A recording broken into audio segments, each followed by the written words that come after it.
What's going on, Washington Commanders Nation? It's your boy Rio Robinson back with the latest and greatest on the Rambling with Rio YouTube channel, where we ramble about the Washington Commanders.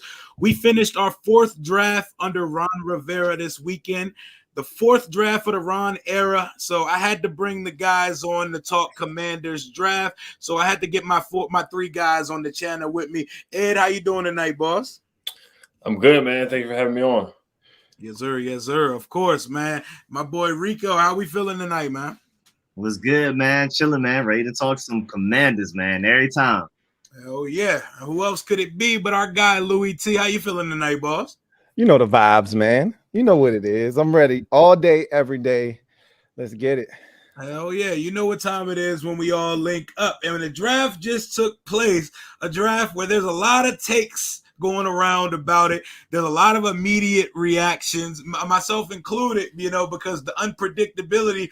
I think we got possibly the most surprising first round of the NFL draft that we've ever seen. It felt like anything could happen at that point. The Lions doubled up with the two most devalued positions in football in the top 20 of the draft. Quarterbacks are flying off the board. One quarterback didn't go. One highly touted quarterback did not go first round. When you look at the first round of the draft this year, what stands out to you? I'll start with you, Lou.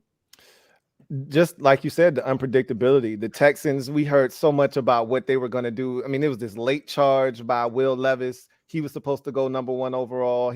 Money is being moved in Vegas, and the line even moved slightly. And then he doesn't even go in the first round, right?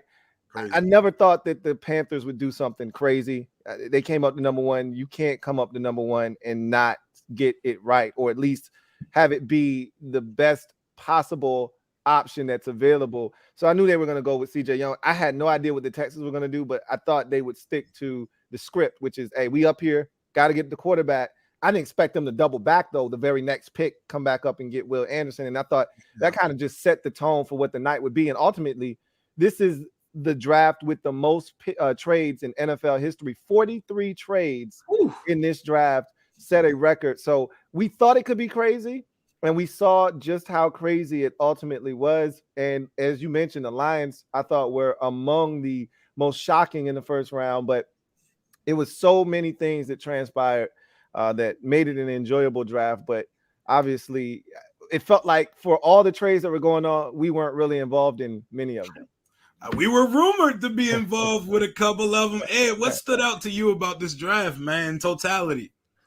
Yeah, man, about the rumors, Martin said that he wished he could have been more aggressive. He didn't pick up the phone. So, it is what it is on that. But yeah, I mean, Jahmyr Gibbs going 12, Bijan going at 8 to the Falcons. The running backs just going so early. The Lions, you look at their war room, like they were hyped, they were excited, like they got to steal a Jahmyr, like they couldn't wait to get him, like they thought he was going to go like top 5 or something the way they were celebrating. But yeah, I mean, it was wacky and wonky. Like teams, they don't care about consensus, they don't care about draft boards. They want to get their guy. None of it. Right, going at 10 with the Bears. So. A lot of guys went earlier than what we thought. Emanuel Forbes, you could say he went earlier than what a lot of people thought. But the morning of, a lot of people said that he was going in. Luke called it a couple weeks ago. So, if you want your guy, just go get your guy. And I want to add to that the Lions, not only did they get Jahmyr Gibbs, they picked up a first round pick next year in the process. So it makes that pick feel even more impactful. Like, yo, not only did we get this guy that we feel like is a steal here at 12, but we also picked up a first round pick in next year's draft in the process. So you got to feel good about that if you're a team like the Detroit Lions. Hell yeah. And I feel like that trade they pulled off, the trade back from 6 to 12, that gave them the luxury to take a running back higher. Right. And I remember saying earlier that day, I felt like 2 running backs were going to go in the top 20 because Gibbs, with all the Bijan talk, people forgot how busy Gibbs got at Alabama. Rico, the draft in totality, man. Well, what was your takeaway from this weekend that we saw? This crazy weekend we saw, man. Man, speaking of Gibbs, the trade of DeAndre Swift to the Eagles and the whole Georgia onslaught to the Eagles, I'm heartbroken. I was not enjoying that draft at all. Really, the state of Pennsylvania, because the Steelers got 3 of my guys, including George Pickens last year, and then the Eagles took the rest of them basically, and and that's the thing that affected me the most. I'm still torn. I have to avoid Georgia Twitter because they're celebrating. I'm over here sad, so I'm trying to stay away from that side of the internet for at least a couple of weeks. Yeah. But I just thought it was really interesting that this is actually what I was going to talk about too, that we doubled up on several positions but didn't address things like tight end that we thought. We didn't really get a definitive starting guard. They see one guy's a potential tackle, one guy's a center, and we felt like left guard, if anything, may be one of our biggest holes coming in. So it was a really interesting draft how it fell down. Oh yeah, and it was very telling what Ron and company, how they view the roster based on how they draft it, because there's a lot of spots on this team they do not care about. We all know what position we can start off with when we talk about them not care. They do not care about the linebacker position on this at all. There was no linebacker in sight for these guys. Like my guy said, 2 DBs, 2 inside linebackers, 2 defensive ends, 2 edge guys, which makes sense because after this season, we're going to have no edges on the roster. So you had to use some foresight. Starting with Rico, Washington's draft class, before we get into each prospect specifically, what are your thoughts on it now that we've had a couple days to chew on it? Well, I think most importantly, we got a few starters. And every time you go into a draft, you're hoping to at least get like 3 or more. I think we definitely got, 5 strong contributors immediately and a couple of developmental guys. And I think we definitely secondary-wise got 2 starters. I think before we even get to training camp, those guys are taking some spots from somebody, some people. And then we'll see about Ricky Strongberg because they're higher on him than maybe I even am. And then I'm really excited about KJ Henry. You can argue that between him and Chris Rodriguez, they're probably our biggest steals of the draft, just based on how the board fell, people's big boards. This guy should have went this round. This guy should have went this round, and we ended up getting them. Oh yeah, Ed. First immediate takeaway. Well, immediate takeaways, and also we've sat on it for a couple of days now. Washington's draft class.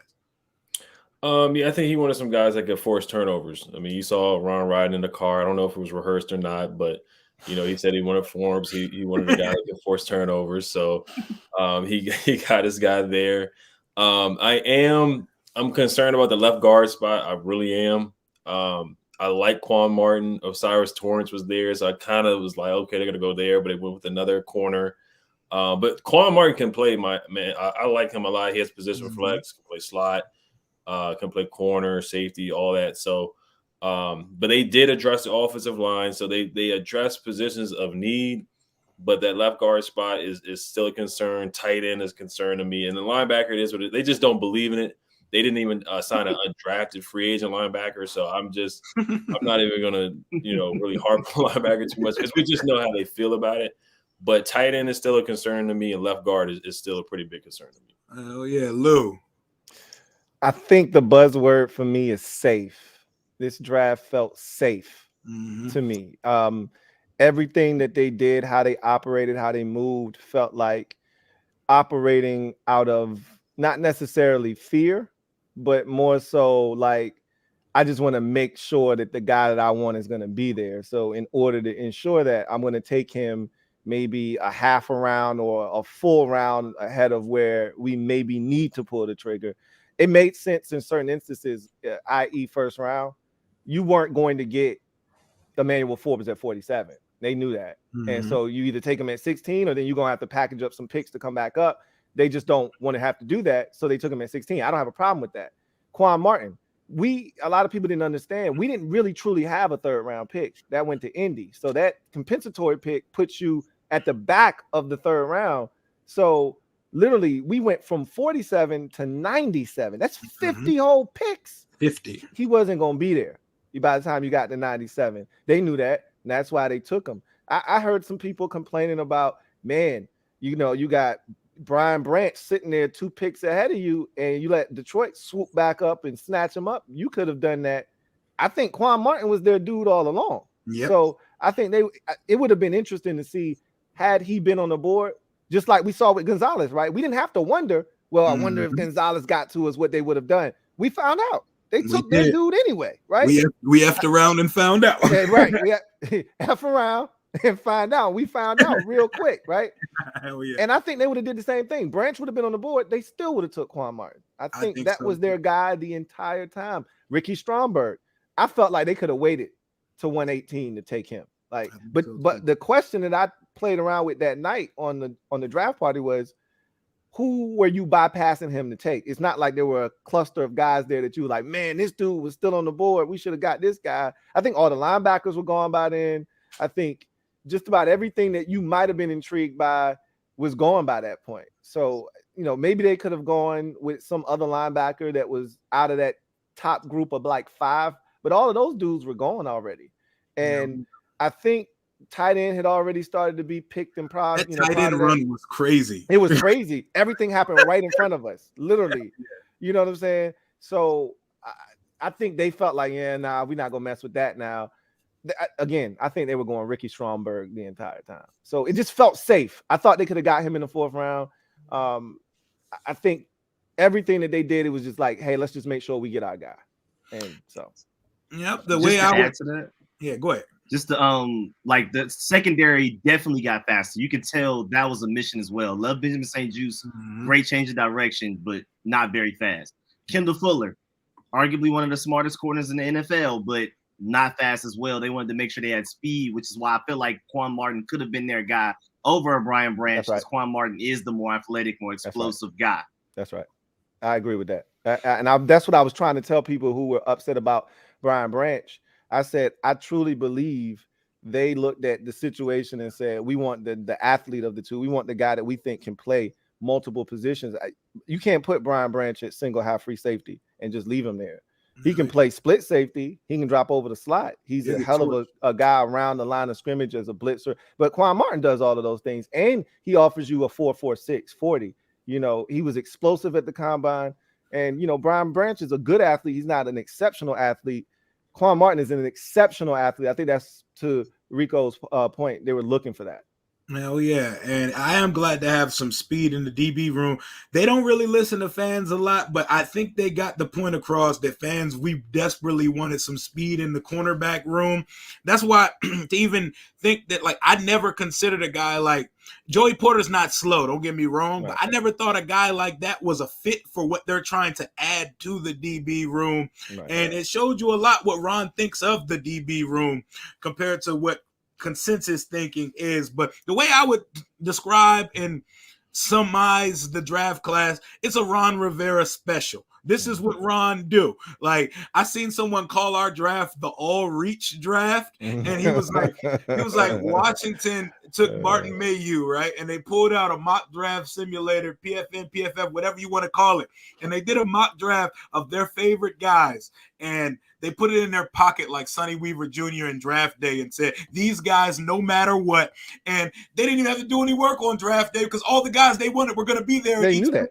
They knew nobody expected most of these players to go where they were selected in the draft. Like, the mock draft simulator thing, that does not represent real life drafts, but all these dudes was available at our picks if you did them, bro. I was picking Ricky Stromberg at 118 or 150 every time. Like, look, I thought he was a 5th round pick. So I had the first 3 picks in our draft. I mocked all of them to Washington. And then there's a rumor today that one of the guys that Martin Mayhew was lamenting about not necessarily being aggressive for was Steve Avila. I had him in the 2nd round as my pick for us in the 2nd round. I had Quan Martin as my 3rd round pick. And then I had Ricky Stromberg as my 5th round pick. So I kind of had a sense for what they wanted to do.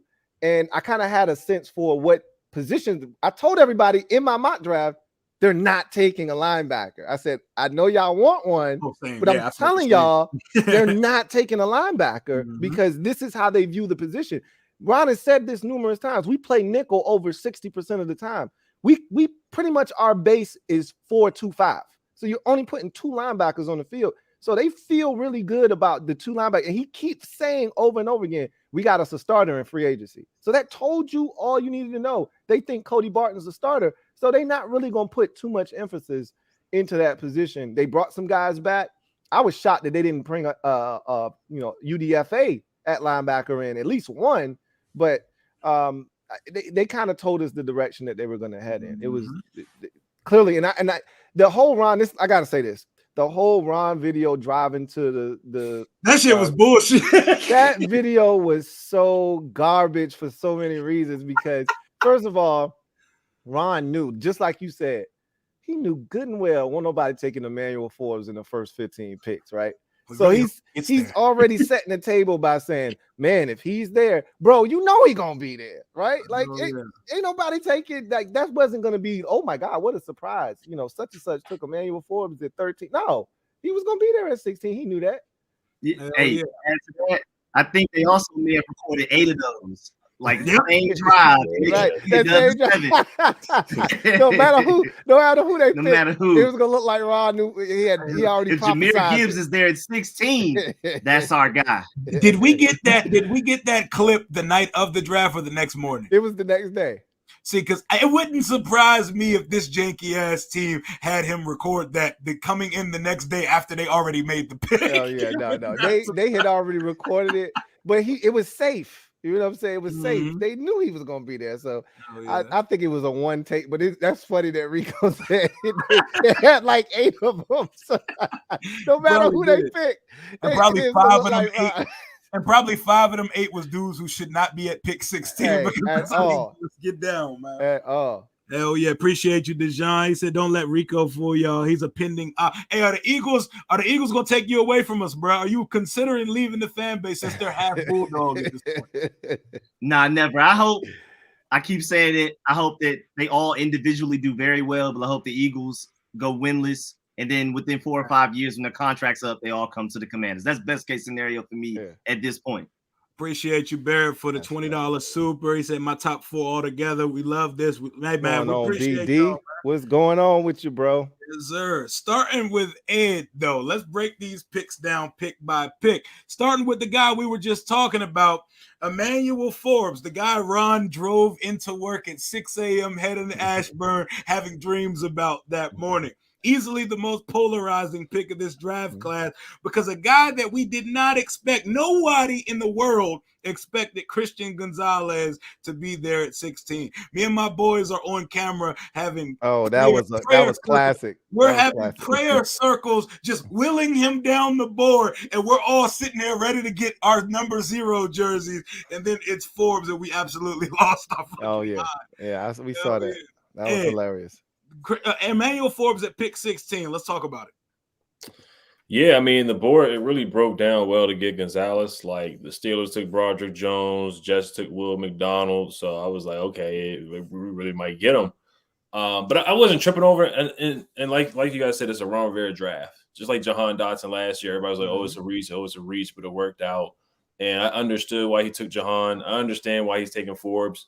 And it's a valid argument to be upset that he didn't take Gonzalez. I mean, you can argue that Gonzalez is the better player. But I think Ron really focused on taking the ball away. I think he's really focusing on us being bottom 5 or bottom 10 and force turnovers. Didn't force a lot of turnovers. I think Forbes is a guy that can do that. You saw what he did to Will Levis. He's just a ball hog, and the instincts, the read and reacting. I know he's 5'11", 6 feet, 166 pounds. Now they're saying he's 180. He's bulked up, so they can get him on a weight program and on a diet to bulk up a little bit. But I think it's a good pick. I think the guy can play. Was he overdrafted? I mean, you can argue that too, but I think he's going to come in and make an impact. He's going to play outside. So you got Kendall Fuller on the outside, Ben St. Juice. Maybe he'll come off the bench, and Quan's at the nickel. So, but I think Forbes is a good player, and he added speed. 4.3 40. And in the run game, he's not scared to come up and tackle, and he'll beat the guy to the spot. So he'll use his instincts because he's a smaller guy. But I think it's a good pick. I think he's going to come back. I think he's going to come in and make an impact. And they wanted a guy to come in and fit the scheme. He plays zone. We play a lot of zone, so they didn't want to go after Joey Porter Jr. They picked him above Deontay Banks. So I mean, it's a B kind of draft. It's a B kind of draft pick, not a home run pick, but I think he's a guy that can come in and make an impact. And he'll get tested. He's going to be playing against NFC East receivers. He struggled against Devontae. That was 2 years ago. Now he's got to go up against A.J. Brown. CD, Brandon Cooks. Mm-hmm. There's a lot of good receivers in the NFC East, and we needed depth. We needed him to come in and help this defense create turnovers, and I think he's a guy that can do that. So I wasn't mad at the pick because he's a good player. I think we got a good player. So I wasn't tripping over it, but I understand people being upset over the pick. I get that for sure. But I like Forbes. The guy can come in and play. He's gonna be an impact player. Yeah, and the thing with me, my reaction to the pick, I know who Emanuel Forbes is. In my final mock I dropped 3 days before the draft, I traded back to I think 29 or 30, and I took Emanuel Forbes for this team there.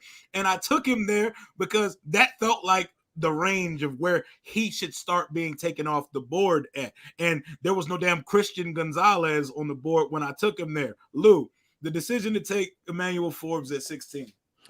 Yeah, I think what it ultimately boiled down to was we talked about turnovers, so that was a big thing. And I think what scared a lot of teams off, it's funny because us being Washington fans, all we focus in on is we didn't take him. But the other 14 teams prior to us didn't take him either. So there's a reason why Detroit, or Seattle rather, took Devon Witherspoon, right, at 5. And Detroit wasn't going to trade out of 6. They were going to take Devon Witherspoon. And then Seattle took him at 5. So Detroit was like, well, to hell with the pick. We don't need shit now. Our guy's going. That's why they traded out of 6. So nobody was clamoring over Christian Gonzalez. And the reason why is the lack of physicality. We can sit here and talk about how great of an athlete he is, how fluid he is. He didn't have any ball production at all whatsoever until this past year.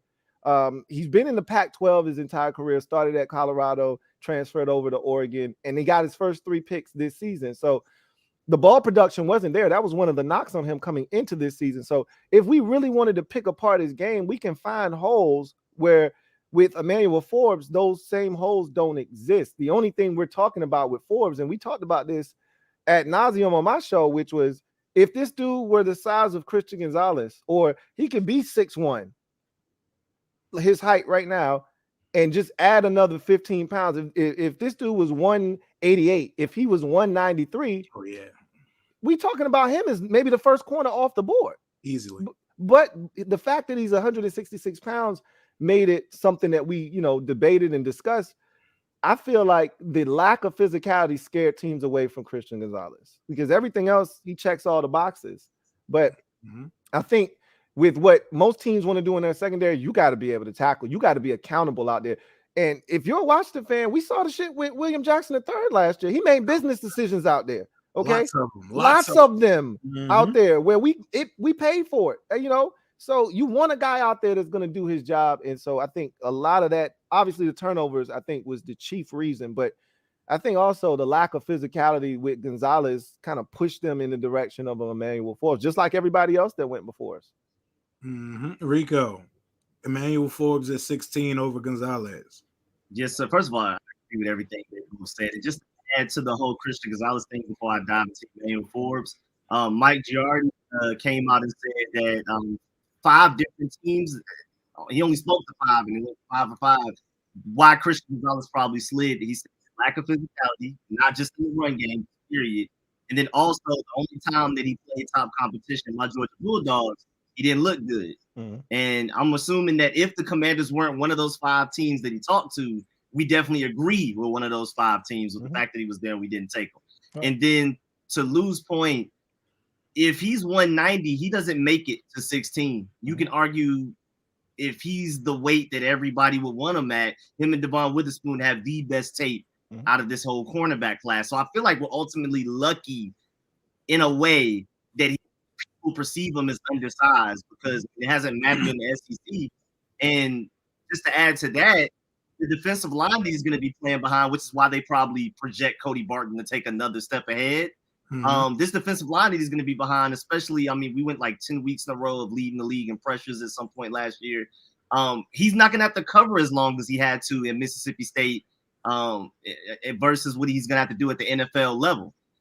Because with this defensive line compared to the defensive line that he had going against lines, like his defensive line versus LSU's offensive line, the LSU offensive line is better. Same thing for Georgia, same thing for Alabama, probably for all probably for Texas A&M as well. These are all people that they paid in 2022. So I'm thinking that they're thinking that if any team can keep him clean to where, you know, step up in the run game and make a play occasionally, but you won't have to do it as much as you did in college, it would be us. And again, to Ed's point, we need somebody to take the ball away. I mean, we've been top 5, top 10 in a lot of defensive metrics. And it's amazing that we've been doing that without taking the ball away. Like, that just shows how much of a bend but don't break that we have to us, that if we start taking the ball away, that's when we get into that top 5, top 3 conversation of defenses. So I like the Emanuel Forbes pick because he adds a specific trait that we were missing, along with speed, just alone in that. Yeah, very specific skill point he's a field flipper. And I think Ron is tired of seeing Kendall Fuller and St. Juice drop interceptions. Like, if there was a statistic for a team that has the most almost turnovers, it gotta be how many fumbles hit the ground and that we don't recover. This has been the case since Brian Arakpo, and we can go back 10, 15 years. Fumbles on the ground not picked up, interceptions right in your chest, right in your hands, not caught. You know, Benjamin St. Juice, like the guy, he hasn't caught a pick since he was in high school. So, like, we need a guy that can catch interceptions. I've been talking about that when we drafted him, and everybody told me I was tripping. I'm like, PBUs are cool, man, but takeaways, that stops quarterbacks from attacking you, because if you don't make them pay for their mistake, what's stopping me from coming your way again? You know what I'm saying? It's the turnover aspect, and Ron has a type.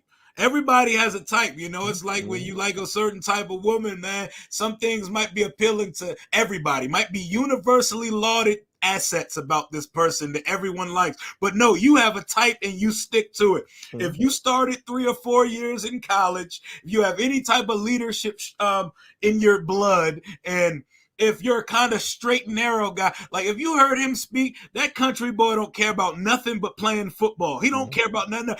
Ron called him. He said, "Yeah, Coach, I'm ready. I'm ready. I'm ready to get out there, Coach. I'm ready to get out there." He doesn't care about anything but ball. He fits the build of a Ron Rivera prospect. Never had a problem with the player we took. My issue was where we took him, but I totally understand the pick. And he is now the CB1 here in Washington. He's our guy. I need him to go out there and make plays. I see people say, "Oh, he's going to be like Washington's Trevon Diggs." And I'm like, Nah, that ain't what we're looking for. That's a very different skill set, because he's also a field flipper, but that boy is burnt toast 70% of the snaps that he's on the field, man. Yeah, nah, that ain't what we're looking for. We're looking for those turnovers, but we're looking for a lot less big plays given up in the process. I love that he sat down with Julie and Fred Smoot and them, and they were talking about, is there a guy that you're looking to get at in the NFL? And without hesitation, he said Devontae Smith, because Devontae blessed him. He said, my freshman year, I mean, we talking 3 years ago, he was a puppy, you know what I mean? But he said, hey, yeah, he blessed me for 250. He blessed us for 250 in that game. So I'm looking forward. And I mean, both of them are soaking wet, $170 maybe. So maybe, maybe. I mean, maybe $170. That's going to be a hell of a matchup. And of all the Eagle receivers, we put AJ Brown to sleep the last time we saw him. It's always Devontae Smith that get in our ass. So I would love to see him come in here and challenge him and really, really slow his ass down, because he's the one that usually gives us work. And to add to that too, like we definitely needed somebody that can defend against the Devonta Smith, against the Brandon Cooks, like y'all have already said. But also, I mean, with him being in the weight concerns, another thing that Ron Rivera probably loves about him is that he doesn't miss games. Like he has no injury scratches, even with him being supposedly underweight in the SEC. And then also to add to your point, he went against Devonta Smith as a freshman, went against Jameson Williams as like a sophomore and got better. He looked better against Jameson Williams than against Devonta Smith going from freshman year to sophomore year, covering a lot of elite talent in the SEC as far as receivers go. I wish he could have gone against Ohio State so we could really see what he looks like. But I'm excited about his potential. Oh yeah, he went at it with George Pickens as well, your boy, your Georgia Bulldog, when he was down there as well. But moving to the next pick, a lot of people, this is their favorite pick of Washington's draft class. Ron's favorite drinking word game, position flex. Off the bat. Hey, you drunk. Hell yeah, exactly. we hear that shit so much. Like, honestly, like, yo, when we move past the Ron regime, I never want to hear the words position flex ever again. Ed, talk to me about Quan Martin, aka Jartavius Martin, DB. Because when teams designate these players what they want to be called when they draft them, they write their name down, they write position. They wrote DB for Quan Martin because they don't want him penciled in at safety or cornerback. Talk to me about Quan. Yeah, Quan can play, man. 44-inch vertical. That's insane, man. That's like higher than Vince Carter. Vince Carter had like a 43-inch vertical. So that's just like context right there. And he played ball. Like I was watching some of his hoop mixtape back in the day too. He's in a dunk contest, so like he's doing some crazy dunks. It's another athlete adding more speed, position flex, like you said, can play safety, can play nickel, can play outside. Had a lot of pass breakups, a lot of pass deflections. Had 3 picks, can come up and tackle. Very physical tackle. So they cut Bobby McCain for a reason. So this was a planned pick. They probably looked at the board back then too. We're like, we're going to cut Bobby. We're just going to go with Jartavius. And they wanted him in the second round. So I think they'll help out with that. The pick too. They probably planned it at 47. Yeah. Like, we got to replace Bobby at 47. Yeah. Put it in, pencil it in. Yeah. So, and now, so yeah, it's going to be Forbes on the outside, Kendall on the outside, and now we have a real nickel because we were putting Wild Goose there. They tried to put Castro, try to sign Castro Fields, guys like that. Danny Johnson did an okay job, so Danny Johnson was fine. But Wild Goose is a guy that he's just more of a practice squad guy. So I think we have a legitimate player there that can come in and contribute day one. Will he be the first second round pick to not be a bust? I mean, I guess Preston wasn't a bust; he was fine. But second round picks as of late have been struggle picks to be nice. Man. But the only gripe I have with it is Osiris Torrance was on the board. We still don't have a left guard. Chris Paul, Sadiq Charles are going to be battling for left guard. That's the only guy I really looked at the board. I was like, that's somebody that we could have got. I know Darnell Washington was available. But I know they had the knee injury concern about that. And I knew we weren't going to get a tight end because Ron likes our tight end group. So that's the only negative I'll say about that. Can you see? I know consensus is going to say Quan is a reach again, but Quan's a good player. He's going to come back. He's going to come in and make an impact day one. He's somewhat of a ball hog too. He has a knack for being around the football too. So I like his athleticism. I like Quan a lot. I liked him before the draft. Anyway, so I thought it was a good pick. I give that pick like a B+. This seems like the most universally loved pick out of our class because the draft pundits and media, like worldwide, everybody was, this dude's a dog. Like Chris Sims loves this guy. Like the draft guys, they scream about this dude, and he seems like a leader with 5 years at school experience. He fits that Ron characteristic. Plenty of experience at school. He's a leader. This dude was the team barber. Like he was out here cutting hair in school. Like this dude is it. Rico, talk to me about Quan Martin. Yes, sir, man. I'm another one of those people that really wanted him entering the draft. Thought we could potentially get him in the third round, but as we started to get closer and closer, you could kind of tell it wasn't going to happen.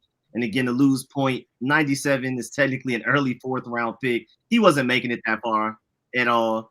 And then and I just really loved what I saw from him. You can argue he was the second best DB and arguably the best defensive back group in college last year. And that's very notable. Devon Witherspoon can't carry an entire secondary. There had to be other guys contributing. You can argue that Quan Martin was the next best one. I also think his versatility and like his athleticism is going to allow us to just like if offense motions, you don't have to panic. You don't have guys that specifically do one thing and you got to hurry up and get them to motion over. Quan can be like, nah, I got this. He's played outside a little bit, slot, strong safety, free safety, whatever you need. And most importantly, one of the most interesting things with the pick is I think it helps Cameron Curl stay a strong safety more often, which will lessen his chances of getting hurt because he got banged up sometimes last season. And boy, when he was not out there, Derek Forrest was lost. I mean, our entire defense just didn't look as good without him out there, except for the Cowboys game. Other than that, our defense was noticeably worse without him on the field. And if we can avoid him having to play in the box as much, hopefully Quan Martin, Percy Butler, those guys can kind of step in and rotate out of that role for that. I think that's a huge benefit as well. Keeping Cameron Curl healthier, getting more athletic in the DB group. And I love Quan Martin's versatility, man. Hell yeah. Talk to me about Jartavius, Lou. So I think the biggest thing the reason why this is probably the pick that was universally praised is because for most people, he was either 1 or 2, right? It was a consensus there. Like most people considered Brian Branch a nickel, so a corner essentially. If you considered him a safety, then he was the first safety. If you just said, all right, DB, then he is the guy that you think of first, Brian Branch. If not Brian Branch, then Quan Martin. So it was 1 or 2. And Brian Branch went 2 picks prior, and then he goes. So it felt like there was this mini little run on nickels, and you better grab yours while you can. And so I don't think people really mind Washington pulling the trigger at 47 on a guy. I think the biggest thing that people will look at, and I know for me in particular, the first 2 picks, I'm going to look at guys that we could have taken and say, well, what are they doing versus the guy that we got?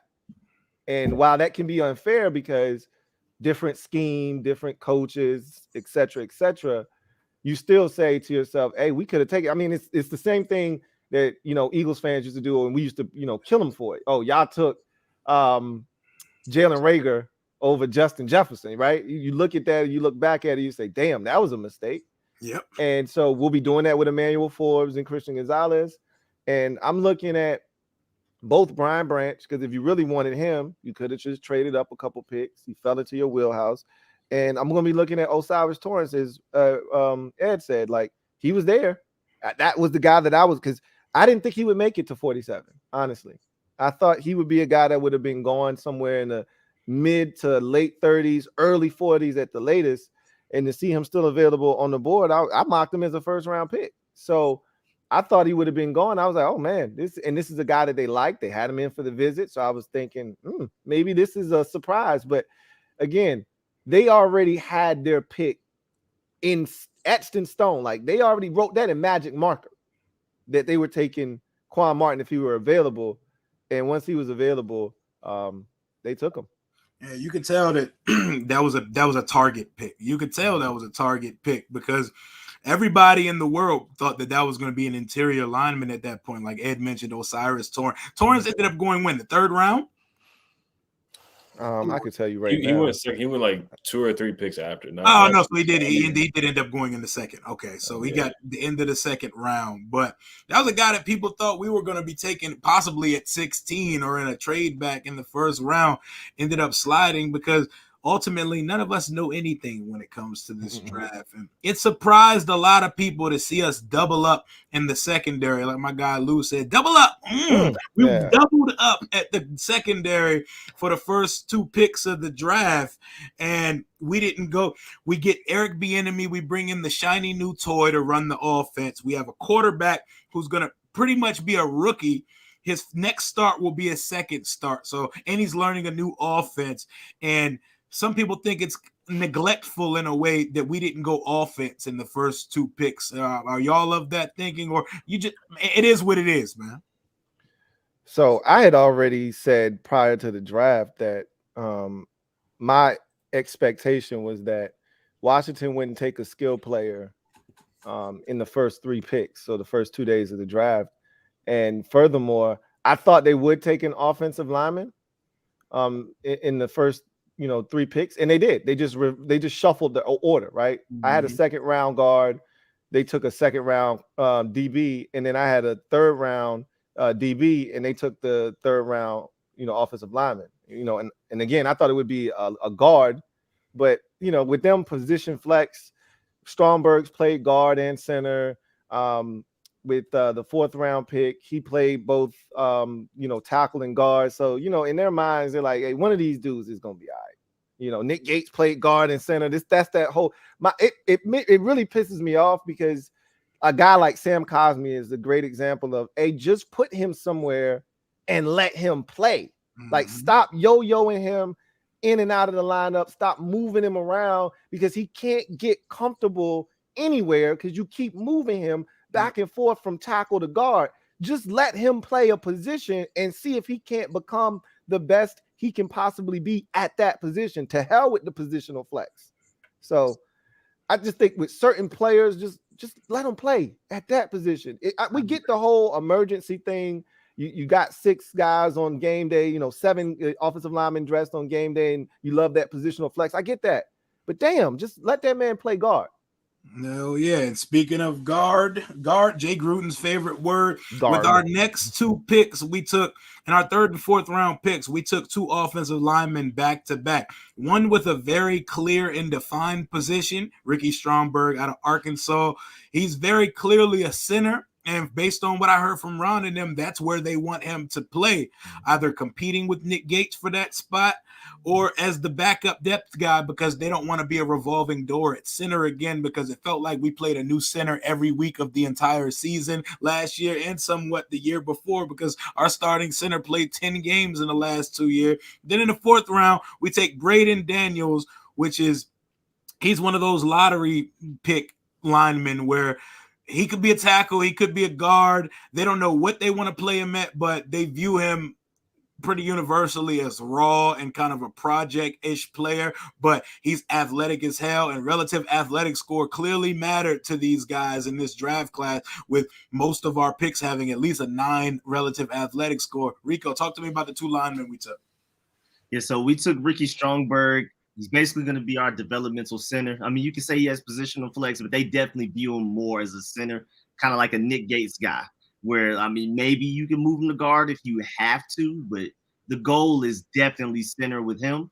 And a lot of people say that he was potentially a reach, but, I mean, if you get your guy, and like we're joking about, we feel like they already had that penciled in even before the draft started. If they view him that high, Travell Warden, who's getting promoted to our offensive lines coach, likes him that much, I'm just going to put faith in them to make it happen.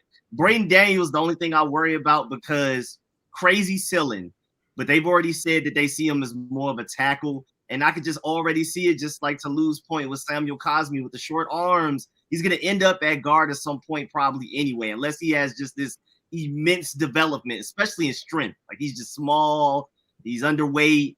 We can get him to gain some weight and some strength, and he's still able to keep that ridiculous mobility and footwork that he has. I think he could end up maybe being a really good franchise tackle, but it's very slim. And I think they just may run out of patience and eventually end up moving him to guard anyway. And we're just going to go down the same road of wasting his first couple of years like Samuel Cosme, and then moving him to guard eventually. You should have just had him there in the first place. But I like both of the picks. I like the ceilings on both of those guys. And Ricky Stromberg, you don't allow a single sack in the SEC. That's very noteworthy in my opinion. We have voted the best lineman, top lineman in the SEC. That seems like high regard. Ed, how do you feel about the lineman pick? We were there when they took Braden Daniels. We was at the draft party at the Harbor when we were around when the pick came off the board. What are you thinking? Yeah, I'm just echoing Rico there. For Ricky Stromberg to play in the SEC and not allow any sacks, that speaks volumes for him. Once again, positional flex. Same thing with Braden Daniels. Braden Daniels, yeah, he's a little small right now, so he's going to have to put on some weight. But just looking at the roster with the pick of Ricky Stromberg, I think it spells the end of Chase Rie, which I feel like needs to happen. I think it needs to happen pretty soon. Or they can kind of make him a June 1st cut, save more money on the cap. But, yeah, I think it's going to be Nick Gates starting, and then Stromberg right behind Nick Gates, and then Larson as the 3rd string. And then with all the injuries, knock on wood again, at the center position, you got to have that depth there, and I think Ricky Stromberg does that. So he's a great leader, captain, all that, fits with the Ron Rivera mold. Braden Daniels, he probably will be playing at guard too. Oh yeah, Lou. So with Stromberg in particular, I know that they were excited about his play in the SEC. I think they put a lot of stock into level of competition. They've proven that time and time again, and not just in this draft. They've done it in past drafts. They consider the top 2 conferences in college football to be the SEC. Clearly, that's like the minor leagues for the NFL, if you will. And then the Big Ten is the next best conference. So if you look at what Washington has done in the draft, a lot of their players either are coming from SEC or Big Ten programs. They really love to attack those particular conferences. So I think they looked at his play in the SEC, knowing that you're playing against the best of the best in the trenches. I liked his growth over the years. he struggled early in his career. He played well, considerably well for a guy that was essentially a true freshman. And, but there was some, issues. And that's what you expect from a guy playing really early in his career. And then as you watched him in 2021 against Georgia, he struggled, man, against Devontae Wyatt. And he struggled against Jordan Davis. And you're like, oh, man, I don't know. And then you turn on the 2022 tape, and he was more refined. Hand placement was a lot better. I thought he was I'm going to say something that I think I've heard people say this, but you can see it. He's strong as hell. Okay.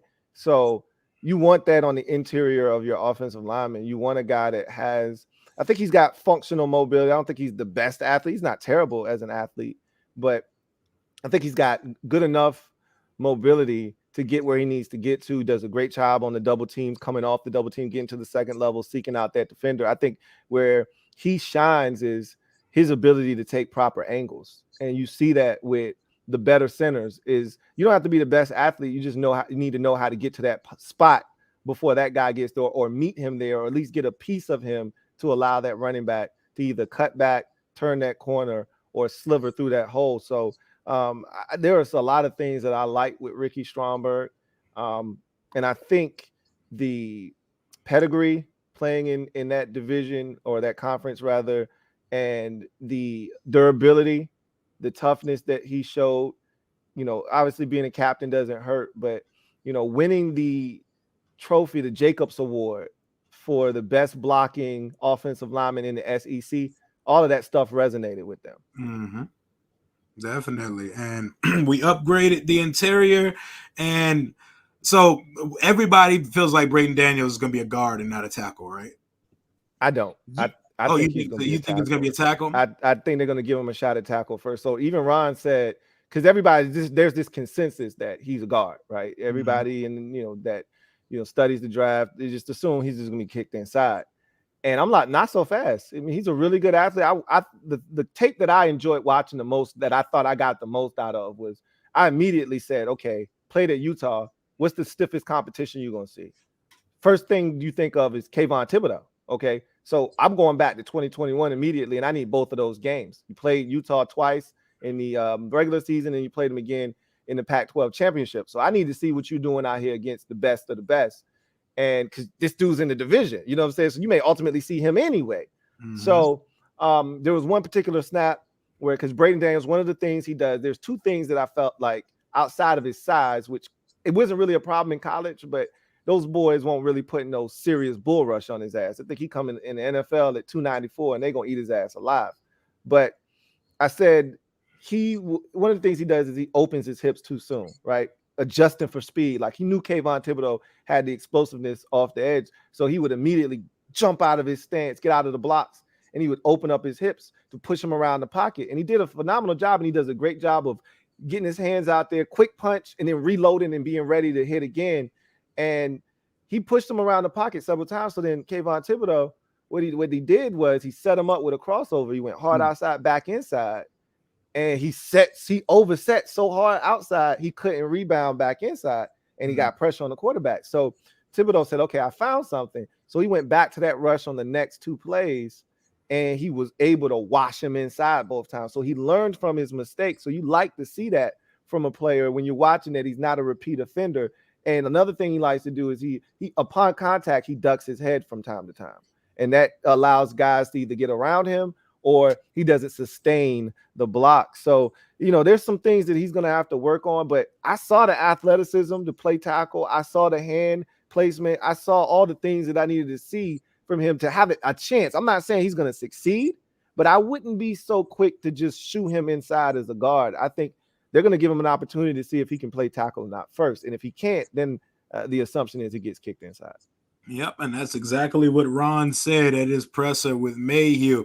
And before we get to the next go ahead. Just to add to that, so if he works out at tackle, which I'm really hoping happens, even though I just don't have a lot of faith in it, he's the type of athleticism and footwork and foot quickness that you would hope that, like, the Micah Parsons, the Hassan Reddicks, again, to your point, Kayvon Thibodeau, those guys that Charles Leno and those guys struggle against. Andrew Wiley, the way that Eric Bieniemy coach, and work around the weaknesses of Andrew Wiley. Like Andrew Wiley can't go to any other offensive coordinator and block as well as he did for the Chiefs. It's because Eric Bieniemy calls the protections and the plays in a certain way that kind of protects them. And so when in doubt, if Eric Bieniemy uses that same logic with Braden Daniels potentially as a developmental tackle, I could definitely see him working that way as well. And again, with the kryptonites that we have right now with the Michael Parsons and guys like that, we have to hope this works out. Otherwise, we're going to tackle in the first round this upcoming season because I love Charles Leno, and I think he slept on a little bit,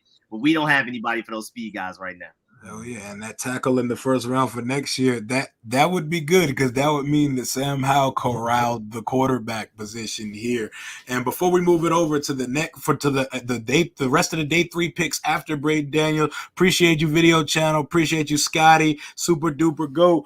Appreciate y'all for the supers. I'll get to the undrafted free agents once we work our way through this draft class, but the day 3 picks, it was pretty much like after Braden Daniels, it could be anything. And the most surprising thing that happened in our whole class is we shot up the board to get somebody. We had a guy that we loved so much that we traded up for, and I was by somebody who worked for the team who got the message like, oh, get the draft back on the screen because we just traded up for the pick. And my only nitpick about Washington's draft party, it was a great vibe on Saturday. It was not, Ed could speak to it as well. It was great. The turnout was great. The energy was great. The alumni, the current players, seeing Howell and Dotson and everybody hype the crowd up. It was perfect. My only nitpick, they didn't have the fucking draft on. They didn't. A draft party with this big-ass screen in the National Harbor did not have the draft on until Washington was making a pick. It was, oh, shit, turn the TV on. We're about to pick, guys. And they would give us the Washington selection. Then the TV goes off again. But they trade up. Everybody there is like, what the fuck? What are we trading up for? Yeah. And it ends up being an edge rusher out of Clemson. Lou, talk to me about KJ Henry. Okay, before I start, so what was on the screen when they weren't making a pick? What was on the screen? Washington draft party presented by SeatGeek. Oh my God. Even when that's terrible, man. Like even when the pick was being made, it went to commercial anyway during all our picks. So every time. That's crazy, man. That's insane to me. But you know what? Screensavers on. You know what? I wish I could say, well, that doesn't surprise me, but it doesn't surprise me. You know, that's why even at a damn draft party, they can't get shit right. But no, man, this is my favorite pick of the draft right here, KJ Henry, because I was one of the people before the draft that said, hey, if you interested in Myles Murphy and you just want a discount, get his tag team partner on the other side, KJ Henry. Now, from an athletic standpoint, he wasn't going to test well, and he didn't. And so I think that was the reason why he was even there in the 5th round. But you can see it when you watch film. When you watch him, you're like, he plays faster than his time. He's a little bit more dynamic. And I think he actually has a rush plan, unlike Myles Murphy, who is just really raw and explosive. And they're going to, draft traits over a guy that, can get to the quarterback. I think KJ Henry, with a little bit more refining, I think he could be a problem in a situational pass rusher role. I don't know if I necessarily trust him on the field, snap in, snap out, being a, every down defensive end quite yet. But I love him in a 15 to 20 snap role where he just comes in, it's a obvious passing situation, or they try to block him with a tight end. He kicks tight ends' asses, on a routine basis. You can't come at him with no weak ass jet sweep because he's all over that shit. Like, he's a dude that, for me, you get a spin move, you get a bull rush, you get a speed rush. He can dip and bend that corner as well. You get a secondary rush from him. A lot of guys, including his teammate Myles Murphy, once that initial rush is stalled, you got him. With him, he's constantly working. He'll retrace his steps after running up the field instead of just running around the pocket 15 yards up the field. He'll stop, turn, pivot, retrace his steps. Sometimes you find a quarterback like that. So you can see a guy that gets it, plays hard every single snap. And again, another leader of men, and a guy that I feel like is really going to bring together that defensive end room, because my biggest problem is when Sweat and Young, and we saw this all too often last year because there was no Young. When Sweat and Young are off the field, that's James Smith-Williams and Casey Toohill on the field at the same time, right? Yeah. They broke it up a little bit with FA, but I'm not comfortable with that. Like that's not going to result in a sack. Maybe a pressure, maybe, but it's not going to result in a sack. I like my chances with KJ Henry now. I thought that was an excellent pick at a position clearly that is of need now. You know, it's not like it's glaring and say left guard because there's an actual opening, but knowing that there's all these guys, nobody except Shaka Toney, who's suspended indefinitely, is under contract past 2023. They had to do something, and they did it with a guy that I believe can be a really solid contributor in year one. And then we'll see what, year one's experience does for him in the future, potentially being a down in, down out defensive end. What's his bend like? Oh, I tell you what, it's not 45 degrees. So he's not Von Miller or DeMarcus Ware, but he's got the ability to bend. And so when he gets to that edge, he can dip the shoulder. So a lot of dudes, what happens when you try to turn that corner, these tackles, they don't want to bend. Okay. They don't want to have to bend down to push you. So if you're standing up and you keep rushing, they're just going to push you around the tackle. A lot of times when those dudes dip, that hand goes right over top of them. That tackle misses. You bend that corner and you're able to flatten and get to the quarterback. He's got a pretty good shoulder dip. It's not a complete bend like DeMarcus Ware or a Von Miller, but it's a hell of a shoulder dip that he has where he's able to get down under that tackle. You get a 6'6" tackle, that's tough to kind of bend down and get a guy who's dipping down that low. So it's a quality bend around the corner, but again, he lacks the explosiveness, the raw explosiveness to put it all together. So he's going to have to learn how to, put together a rush plan in order to maximize his skill set. Oh yeah, and I know the type of edge that I see, like he didn't kill it measurable wise or at the combine, but maybe this is what we need in that room because Chase didn't do a lot of the combine stuff and Montez lit it up at the combine. Maybe we need a guy that's just a football player. And I knew he was for real on his draft call. He told Ron, send me the playbook. Like he told him, send him the playbook. That boy meant business, bro. Let's get straight to work. Ed, talk to me about KJ Henry. How you feel about that pick? Yeah, we needed the depth. Shaka Toney getting suspended for gambling and, just piggybacking off of Lou with Casey Toohill, James Smith-Williams being the backups. The knock on him is the sack production, but he gets pressures. He got 53 pressures last year, so he gets there. You can see it. He gets there. So he's going to get pressure coming off the bench, and he's got a nice spin moves. He's got a bevy of moves, so we need that for sure. And he's a leader, so he fits the Ron Rivera mold, what he's looking for. Ran his 4.6 40, so he does have some athleticism to him there for sure. And he can drop back in coverage. You don't want your DEs dropping back in coverage, but Jack Del Rio, he does do that. So he can run with some guys too back in coverage.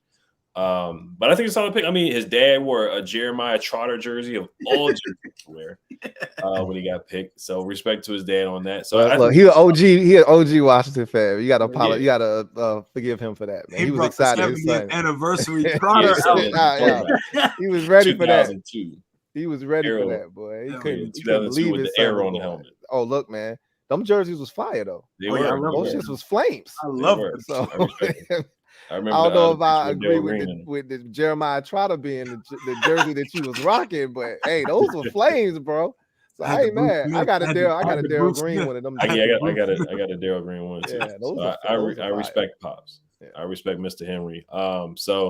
I think it was a solid pick. They traded up. That's the only trade up that they made. So they really, really are investing in him. So I think he's going to be a productive player off the bench behind Chase and Montez. All right, Rico, KJ Henry. Yes, sir. So y'all both brought up the spin move, but maybe I'm the only one that's this excited about it. Once I started to see that spin move and how often it worked, I mean, of course, it's not going to be 100%. Nobody's is, but he has a go-to. We don't really do that in Washington. We don't do spin moves in Washington. Yeah, that's what I'm saying. Yeah. What? A spin move? What is that? Are you allowed to do that? I know nothing about that. Apparently so. I hope he rub off on them, man. Well, maybe please. Chase had one spin move and he didn't mean to do it. His and first sack in the league, he got chipped. by the running back going out on a route, and they tell you to chip the chipper. So he got hit and he spun off of that hit and he ended up sacking Wentz. I ain't never seen him do that shit again. Never. So I know that was an accident. I know that shit was an accident.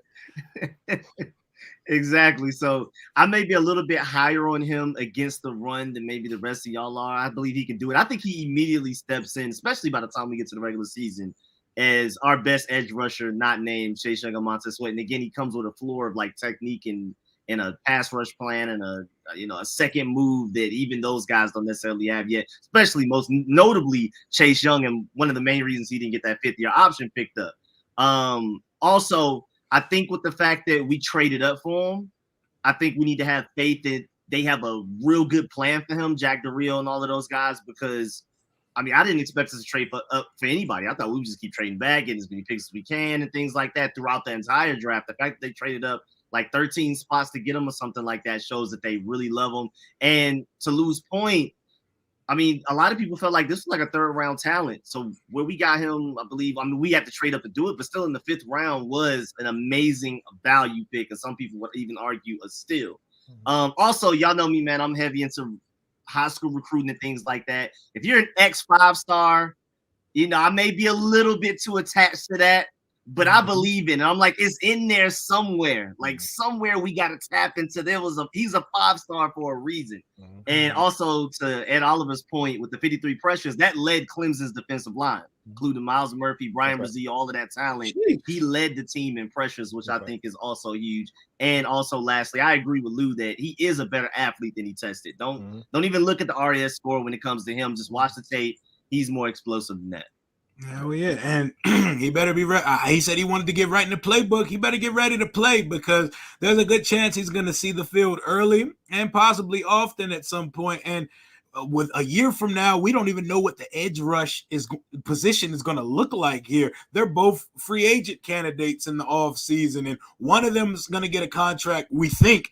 With these guys, you never know. Or there's a good possibility there's a whole new staff in here next year, and they could decide what they want to do. So KJ Henry, I hope he's ready to get on the field. Then the next pick, we took a running back. And this one, it kind of surprised me because I was for sure that whatever running back this team took was going to have some type of home run hitting ability as a running back. And they took another high running bulldozer bruiser.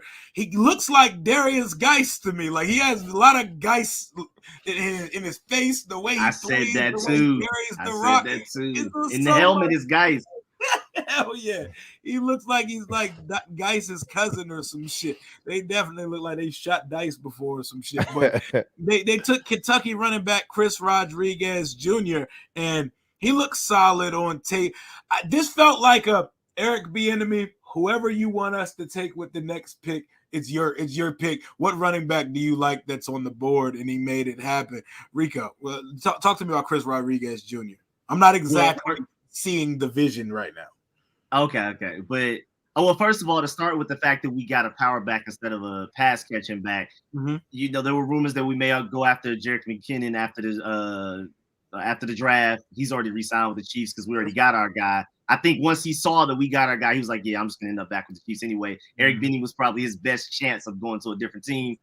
We did that because Antonio Gibson is basically going to take over the J.D. McKissick role, which I'm really excited about. I want him to continue to get the carries he was getting, but I'm pretty sure that's going to go down mightily. But I could definitely see Antonio Gibson out there catching passes way more often, and he's so explosive. We can't forget what he did against the Bills with the 80-yard screen. I don't know why Scott Turner sees amazing things like that, like with Armani Rogers with the 30-yard, make a play himself, move, and then just never go back to it again. I think Eric Bieniemy is going to get a lot out of Antonio Gibson in a 3rd down pass catching role. Now, Chris Rodriguez specifically, I love him. To the Emanuel Forbes pick, I have 2 parallels there. First of all, Kentucky's offensive line was not as good as any of the defensive lines they went against in the SEC, in my opinion. When they went against anybody else in the SEC, Chris Rodriguez is out there having to put the team on his back to find spaces and things like that. And I feel like they definitely covet that again. A lot of SEC picks, a lot of high-level competition guys. And then have Will Levis as your quarterback. I'm not very high on him. I give him a little bit more credit for that as well. I feel like the only reason he made it as far as he did was because of DUI. He should have never made it to the 6th round where we got him. He's definitely more talented than that. And without the DUI, suspension, or whatever, he would have easily eclipsed 1,000 yards this past season and things like that. And I really like him mostly because he comes with some pass blocking. Brian Robinson, really strong, but doesn't really have pass blocking technique like that. And he's gotten better. But coming out of the draft, Chris Rodriguez, between him, Antonio Gibson, and Brian Robinson, is the best pass blocker. And I think that's very big, especially with we still have questions on O-line, and we still have somehow we believe in him. He's still a 5th round quarterback that's only played one game, only thrown completed less than 20 passes so far. He's inexperienced. He's not going to necessarily, he gets the ball out quicker than an inexperienced quarterback normally does, but we're going to need Chris Rodriguez back there to help pick up some potential blitzes and things like that. Some edge rushes that beat Charles Leno, because it's due to happen eventually. So I love the pick. You can argue it's one of our biggest steals, in my opinion. Okay. Ed. I love the Chris Rodriguez pick. He's probably my favorite pick in the later rounds at all our picks. And yeah, I mean, you can tell it's Eric Bieniemy pick because unfortunately, he got suspended, and Ron's not a kind of guy to go after guys with that. They have to have a clean record, yeah. So Eric Bieniemy, and I think Eric Bieniemy, unfortunately, he has some things with the DUI too, but it is what it is. But I think Isaiah Pacheco, I think, is a great pick because he runs hard. I respect running backs that run hard. I know you can argue that everybody wanted a 3rd down back like a Jaden McKissick or the Cowboys got a running back that everybody was like, we should have Deuce Vaughn. Yeah, everybody was like, oh, we should have took Deuce Vaughn or Zach Evans out of Ole Miss, which I get because they're home run hunters. They can catch out of the backfield. They're more speedy guys, but I like this guy. I know their excuse was, or they said something like in the presser that when Brian Robinson was hurt, they weren't able to run the football the way they wanted to. So he could be some B-Rob insurance if knock on wood, if B-Rob's not available, or if he wears down at times, you can put Rodriguez in to just tire out those guys. That those linebackers are going to get tired and tire Esler and his words like that. They be trying to come for your head top, man. They stay trying to come for your head top. But no, this guy runs hard, man. He led. I want to say he led the SEC in like broken tackles, forced missed tackles, forced yards after contact. Like he's a bowling ball, man. 4th and 1, goal line. If you're not putting Jacoby in on 4th and 1, you can either put B-Rob in there or you can pick Chris Rodriguez in there. And I think, like you said, Rigo, he can block. I think he didn't catch out of the backfield much. The biggest concern is 2021, he did have 6 fumbles. So that's a huge concern for me. But I trust Eric Bieniemy, Isaiah Pacheco. Eric Bieniemy's coach of so many running backs, Jamal Charles, Kareem Hunt. So when Eric Bieniemy vouches for a running back, 9 times out of 10 or 10 times out of 10, I'm gonna roll with Eric B on this one. So I like Rodriguez a lot. Yes, he does look like guys. He does give you those guys. Yeah, he does. And when you see him out there and he's gonna truck somebody, I think Washington fans are gonna fall in love with him. Hey, Mass Collector. Hey, my guy. Hey, the way you just framed that sounds crazy. Like, that man did not kill 2 people, man. Like, don't be spreading misinformation out here, man. What you doing? What we're not finna do on this channel is make somebody a murderer. Oh man, that's not funny, but that's funny though. I'm sorry. Those people that lost their life, I'm sorry that happened to them. Jalen Carter did not kill those 2 people, so that is not what happened in Jalen Carter's situation. And the last thing I'll say too, Gibby they might just use him in the McKissick role as the 3rd down back because he is the best receiving back out of the 3. I can see that. That seems like the natural niche for Antonio Gibson. And to add to that too, just our entire running back room until you get to Jared Patterson. I think the only difference in height is maybe 1 inch, and the only difference in weight from the heaviest to the lightest is like 10 pounds. But Antonio Gibson, out of all of those guys, the only one that runs under a 4.4. So I want people to also remember that Gibson is an athletic freak that we just need to unlock. Hell yeah, all our running backs are over 6 feet and 200 plus pounds. Lou, the Chris Rodriguez pick. What were your thoughts? So I was of the mindset that this was going to be a 3rd down scat back, somebody with some speed, somebody that was a change of pace to fill that J.D. McKissick role. So what this pick said to me was 2 things in particular. One, it's all about Antonio Gibson in that role. he's going to take over the J.D. McKissick role full time. They see him as a dynamic weapon, a la Jarek McKinnon in Kansas City. They see him as this Swiss Army knife that can do a little bit of everything. So he's going to get more opportunities in that role this year. That's why they didn't feel the need to draft a guy. But to take it a step further, and I wonder what that maybe says about him maybe getting a contract here. We'll see what the value is and how he plays this year, because this is his last year of his rookie deal.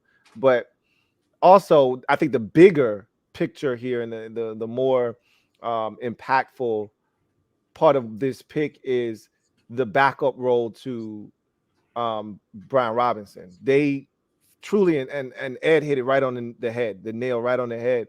They kept complaining about the first 4 weeks of the season when he wasn't playing, that they couldn't run the football the way that they wanted to. And so what it says is, what's more important is that we have a backup to Brian Robinson than a backup to Antonio Gibson, because they feel like if something were to happen to Gibson, well, a lot of people don't realize, but Brian Robinson can catch the football. So he won't be out here running routes or anything like that, but he can catch a flare out of the backfield. He can catch a little arrow route over the middle of the football field. He can do all of those things. I think Rodriguez can actually catch better than people give him credit for. They just didn't throw it to him at Kentucky. But at the end of the day, they value the ability to continue on schedule with the run game more so than, hey, can we throw the ball on third down out of the backfield, or on second down, create a mismatch and throw it to our running back. They value the ability to be able to run it on first down or second down, or if we have a lead, which we don't even know what that shit feels like, to have a lead in the fourth quarter and put 4-minute offense together and grind out a game. Like, we don't even know how to do that shit. We don't even know Texas how to game felt crazy. Like, Yeah. it felt the weird. Texas game felt so weird. I was nervous the whole time because I kept waiting for the other shoe to drop. Like, all right, yeah, we up, but they about to make a comeback. And you remember, it was that one drive where we had them, because we had a shutout, and then they kept getting fourth down. They got like 3 fourth downs on that drive, and they scored a touchdown. I was like, oh shit, here we go. They about to come back on our ass. And then that, like you said, that Texas game was crazy because we don't do that. We don't do wire to wire ass kickings. That's just not how we operate.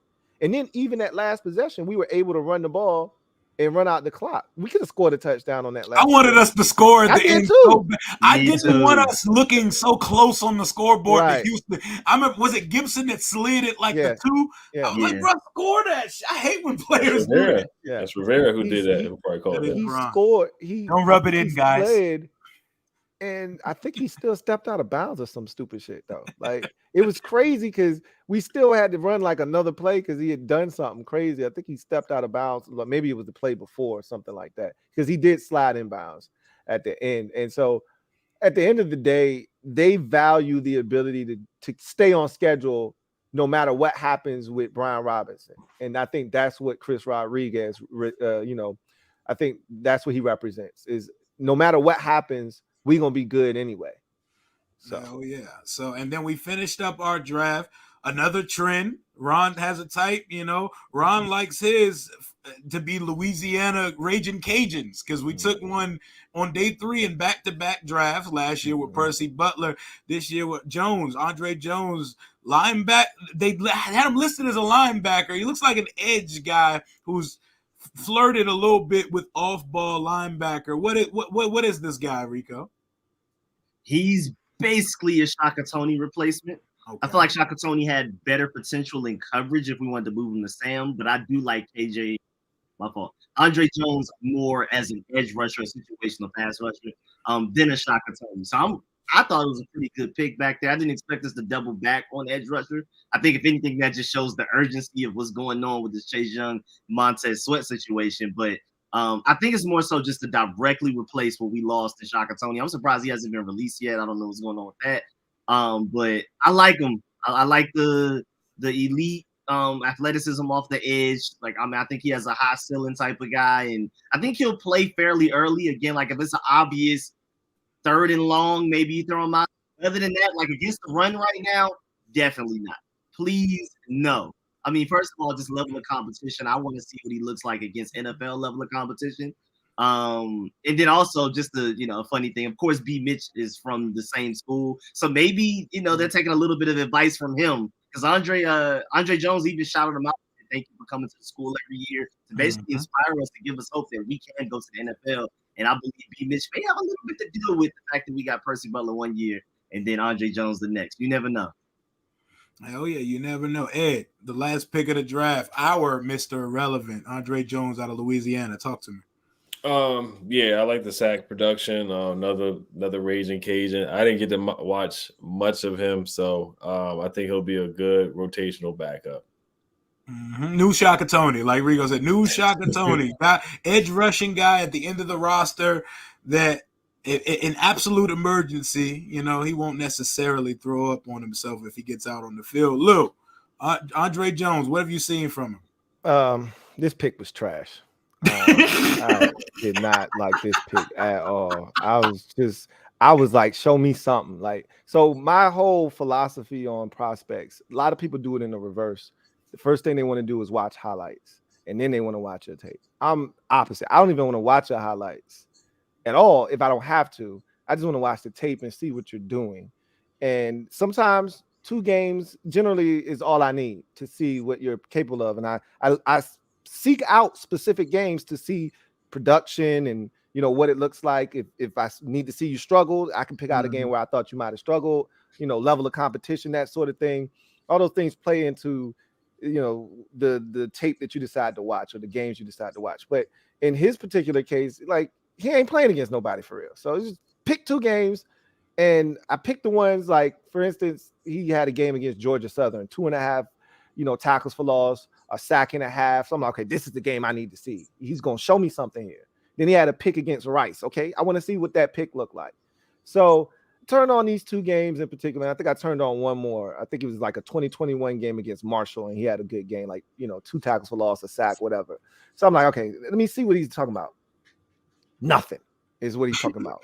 Absolutely nothing. He's long, so they drafted him because of some traits. First of all, the man was in college for 6 years. The man was in college in 2017. Okay, I've never seen anything like that in my life. There was no major injury. Obviously, the COVID situation gave guys extra years of eligibility, and he used them shits to the max. Okay, so that right there in itself was a problem for me, because I'm not the big age dude. I don't really, especially in the NFL. This ain't the NBA. I don't really give a shit about your age. Like, if you can play, you can play. But I was expecting, like, he's a grown man, okay? He's probably like 25, 26 years old at this point. You a grown-ass man at this point. He's probably an uncle. Look, man, I'm saying, like, he's a grown-ass man at this point. So I'm expecting to see some, like, he's supposed to be whooping their ass. Like, you at Louisiana, okay, let me see something. And I saw a bull rush. I ain't see much else after that. I didn't see any kind of moves. I didn't see any tempo, so there wasn't any kind of, change of pace. Like, all right, I'm about to go running fast real quick. You know what I'm saying? Like, I'm starting off slow, no tempo, everything looked lethargic. He's trying hard, and he's got a motor and all of that good stuff. Everything that he did well was based off of effort. Nothing was skill based. So when you take a dude in the 7th round, you're drafting traits. Yep. And the trait of choice for them was length. Super long arms, tall, angular dude. That was the trait of choice. I prefer explosion. I prefer a guy, it might be slightly undersized, like they did with Shaka Tony. I could get with that pick. Why? Because Shaka Tony had explosion. He had the ability to maybe bend and turn the corner. And so that's the kind of stuff you want to see in the 7th round. Like, if he don't make it, he don't make it. But at least I drafted a dude with workable traits. I don't see it here. He's another James Smith-Williams, right? And James Smith-Williams, the beauty of him was at least he was 6'5", 270 when we got him, right? And so that kind of made them feel like, hey, we could even reduce him inside. And they did that in his rookie season. Kicked him inside on 3rd downs. This dude is like barely 250. And so I'm like, he's James Smith-Williams without the size to hold the point of attack. in the run game, and he's trying, man. He puts all his might into setting the edge, but I wasn't blown away. So I turned on the highlights to see what am I missing, man. Show me something that I didn't see. It was more the same. Yeah, it was nothing there for me. Like I don't expect him to make the team at all. Now he could develop potentially, and maybe, but he's William Bradley King. He should never see the field. Yep, never see the field. We took the player, had no idea who he was, turned him on, went and did some research.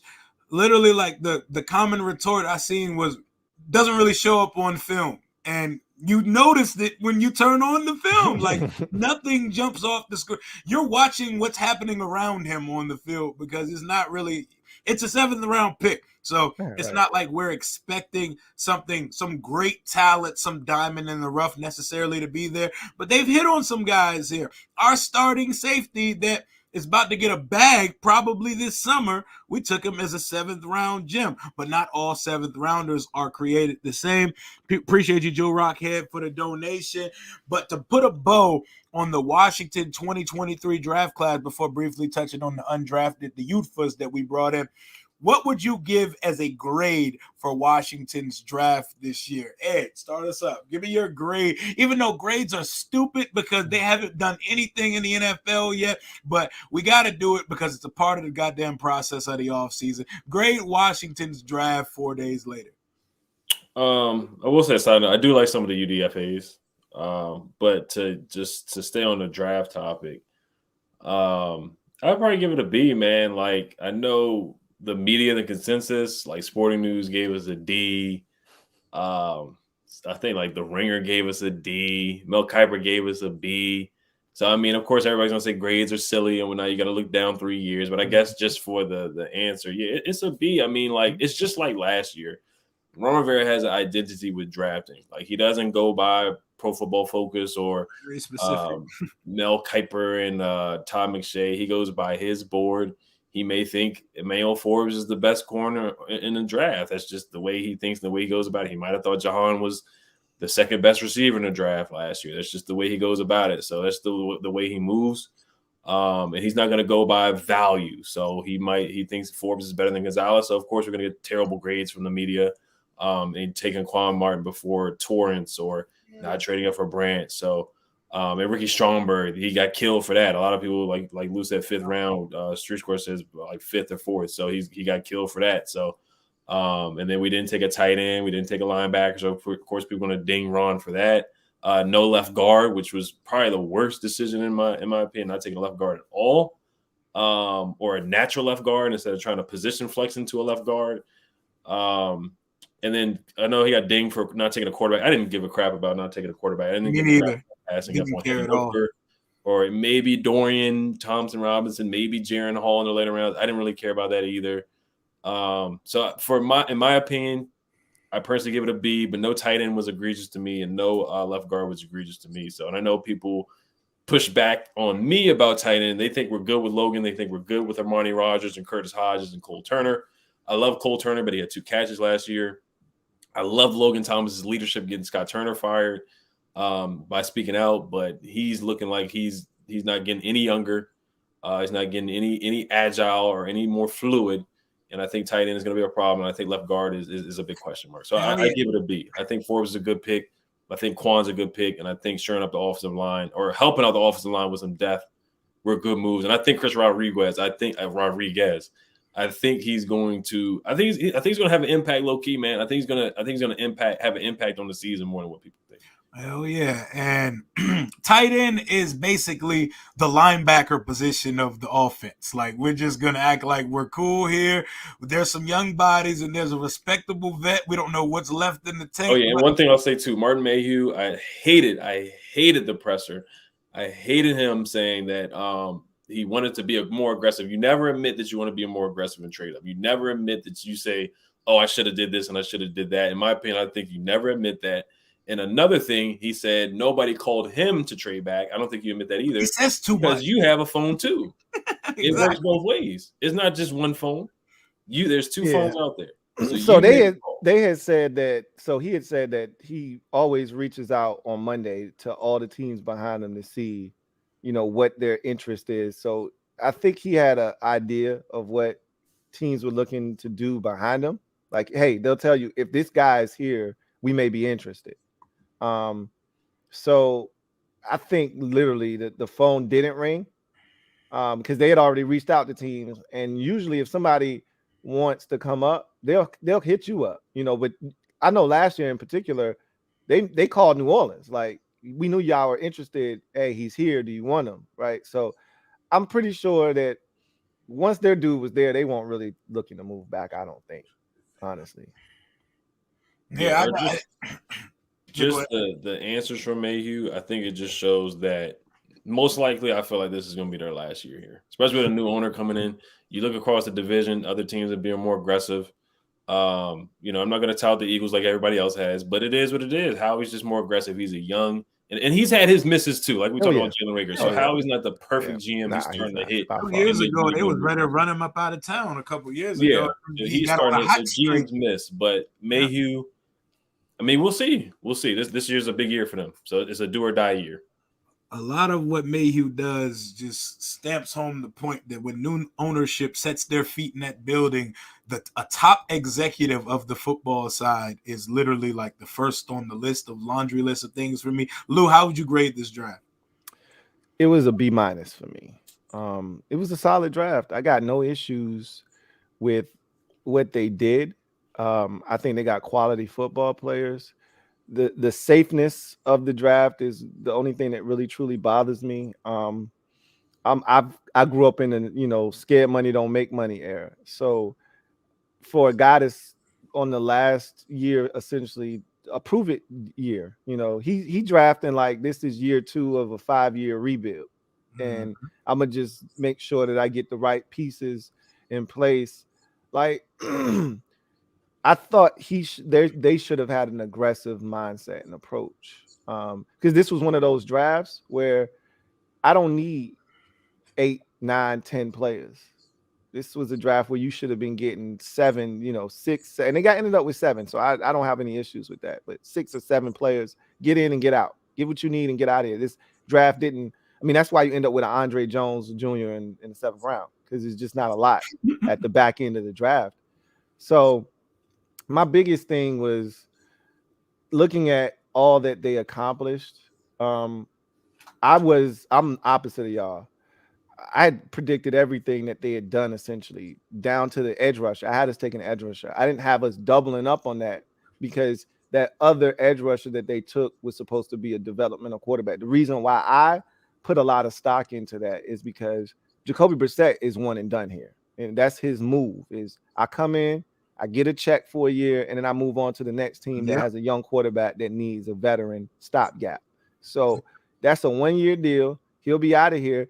And so you want to already have that guy getting experience on the practice squad, running the scout team. Same way Sam Howell was doing as the 3rd quarterback last year. You want that dude doing that this year so that next year when Jacoby Brissett moves on, you already got a young quarterback here ready to step into that backup role behind Sam. Now, with this situation, because you didn't take a quarterback, the likelihood is you're going to have to go out and get another veteran quarterback. If you decide to draft a young quarterback, he's not going to be ready. Remember, Sam was on the roster last year, and he was the number 2 quarterback. We forget this. Sam was the number 2 quarterback for about 5 or 6 weeks while Carson Wentz was out with the finger injury. He was 1 snap away from being on the field. Facts. So at this point, I would love it if a young boy was here, and if something were to occur where we were down a QB, he would be right there ready to get some meaningful snaps. That's not going to happen now because they didn't, they weren't more aggressive in some. And I know there were some guys that they liked at the quarterback position at the back end of the draft. Yeah, but nope, we're a couple guys away from Jake from State Farm getting on the football field. That's insane to me. And I get the only bright side to that is that if for some reason you never know in Washington, because we lose quarterbacks left and right. We know how to chew up and spit out quarterback. If our quarterbacks are down, we are going to, like, how we say we don't want to be mediocre, we want to be good or be bad. If Jake Fromm has to play for this football team this year, we're going to be fucking terrible. It's going to be a disaster. It's going to be catastrophic. Cataclysmic is what that would be. Hell You going back to 2019. If that happens, we gonna be Disgusting. really bad. Nasty. Rico, how you grade this draft class? So I've been leaning towards B- or B. I'm just gonna go B- just off for taking those Georgia Bulldogs. Now, if we're not including undrafted free agents, because if you throw those guys in, because I think we got a potential starter and returner. To y'all's point about Jake Fromm touching the field, if anybody hates Jake Fromm the most, it's me. Please, for no circumstance should that man ever see the field. It's personal between me and him at this point. But we did bring in a quarterback in Tim DeMort. I think that's how you pronounce it. Is kind of Bailey Zappi, really low level of competition, but balled out. Against them. So I'm hoping that he can step in and take Jake Fromm off the team. I mean, I'll take Steven Montez potential over Jake Fromm. Like anybody, please. But just keeping it draft only, non-drafted free agents, because I think we got some really key ones that I'm surprised. Even to Lou's point, I'm a little bit higher on Andre Jones than Lou is, but I'm surprised we didn't take the returner that we got out of UCLA just in case in the 7th round instead of Andre Jones. But I like a lot of undrafted free agents. But draft-wise, we did what we had to do to the points that we made earlier. Any of the guys that we feel like a slight reach, we just couldn't trust the fact that they would be there. I mean, I love the Quan Martin pick myself, but a lot of people feel like that was a reach. You maybe could have gotten in the 3rd round, but our 3rd round pick was 97. He was not going to go. He was not going to be there in between 47 all the way down to 97. He was making it that far. And then even like me and Lou talked about on his stream before the draft, that tight end sweet spot is between that 16 and 47. So even if we weren't interested in one, and other than Darnell Washington with the knee issue, which I still would have easily have taken the risk on any round, honestly. But if you really wanted a tight end, 16 may have been too early. 47 was definitely too late. So you just take the guys that are at the top of your boards, the guys that you know are going to step in immediately and contribute. Got a couple of developmental guys to Ed's point. Chris Rodriguez is definitely going to contribute more and play more and have a larger impact than people probably think. And I think it's solid. I think from Ron Rivera's eyes, it's an A+. And I also think they draft thinking about free agency in the future. Like, I think they're going to be big on this 3rd round of free agency, like how we got Charles Leno a couple of years ago. I think they're already looking ahead, like, okay, we don't have to rush to get tight end or linebacker in the draft because we may be able to steal somebody that gets released, cap casualty or whatever. You see, like, Patrick Queen and all these guys that fit their options aren't getting picked up. They may wait to do something like that after the draft. So for me, it's a B-, but I see why Ron Rivera were like, well, it's kind of an A, because if you think about it, if we know Patrick Queen later added to this, draft class is great. But, I'm not going to give him credit for that until I see it. Hell yeah. Can I ask y'all a question? Just piggybacking off of what you just said, Rico, because somebody asked me earlier on my podcast that 1,400 yards over under for the combination of B-Rob and he called him C-Rod. So I guess that's a nickname people throwing out already. 1,400? 1,400 yards between the two of them. And I'm asking y'all this because that person asked me and it made me think for the first time about it. I hadn't really gave it much thought, but you guys sound like y'all think Chris Rodriguez is going to play a lot. And Rico, you just kind of alluded to you expect him to play more than people think. Is that a consensus with y'all? Y'all think he's going to play a lot? I think he is because he's a enemy pick. And I think when that's a political thing too. I think he's just good regardless. But I think when enemy put his neck out there for him, picking him, he wants him to play. And enemy's the associate head coach. So he's going to have more pull. And like I said with Isaiah Pacheco last year, like he's going to – C-Rod's going to play, man, because he plays hard and he breaks tackles. And he's going to break – like when B-Rod's breaking guys down, just like making the defense tired, I think C-Rod – is going to get a lot of snaps too, or a sizable amount of snaps. But right now, that's a tough one, man. I'm only going to go with the under because I think it's just so many carries to go around because Gibby's got to get his touches too. So I would go with the under right now, but I would be very. I went under, but I went under because I just don't think he's going to play a lot. I mean, I just looked at what the Chiefs did. Literally, Clyde Edwards-Helaire started out the year as the guy. And by the time Isaiah Pacheco sunk his teeth into that position, mixed in with Jerick McKinnon, it was no snaps for that dude. None. So what I see is they love Brian Robinson. Like, I don't know if I got it wrong or not. I'm trying to play back the presser in my head, but I could have sworn B-Rob was there, and it's either him or it was Sadiq Charles. It's one of the two that was like, "Yo, you got my number still, right?" And he was like, "Yeah, we gonna talk." And they love Brian Robinson. And I think Eric Bieniemy loves Brian Robinson too. He's a dog. I think he's why I would take the over there, because he's running for over 1,000 this year. I said he gets 12. I said, what if he gets 11? Because it's 17 games now. If he's durable, he stays healthy. Let's say he runs for 1,215 yards. All you would need is 185 out of Chris Rodriguez. But I see him only playing in short yardage situations. Like the bulk of the carries are going to go to Brian Robinson. And then what's left is going to be for Gibby. So I just don't see him playing that much. Yeah. I don't know. I could be wrong about that, but he would need to have his Geist game. He would need to have his Geist Carolina. That one game where you go crazy, right? I don't know if that game's coming unless somebody's banged up. Now obviously injuries happen, he's gonna get carries, he's gonna get work. But if Brian Robinson is able to stay healthy, I just don't see him touching the field that often. Now they did start to give John Williams carries, like in that Falcons game, like. They stopped giving carries to Gibby, and John Williams was getting a lot of carries. So I can see that happening with C-Rod. Like that's the one way I can see C-Rod getting a bunch of carries. And to keep B-Rob fresh, because B-Rob, he was wearing down towards the end of the season. You can kind of see it. Yeah, a lot of we forgot. I brought this up. He got shot last year. Like a lot of us forget this because he only missed 4 games. And you just like, man, he was a beast. So you just the man got shot last year. Like, I don't think y'all understand how good he can be. I was watching 2021, just because I'm watching other prospects going back to 20. I'm like, shit, B-Rob is a lot more dynamic and explosive. I'm not telling you he's hitting home runs out here, but I think we're going to see a lot more triples, a lot more doubles. And there's a lot more wiggle to him. It's a lot more to his game than what we were exposed to last year. I'm going to just say that right now. We just scratched the surface with him because of him getting shot last year. I do agree. But I think it's going to be a scenario where like Brian Robinson say gets like 18. I think Chris will be somewhere maybe like 10, 12, maybe, depending on how many times we run the ball in the game, like that type of percentage. And maybe Gibson. I want Gibson to be like a premier back. I want us to throw it to him all the time, run it with him all the time. But they seem on him taking somewhat of a backseat to those guys, especially.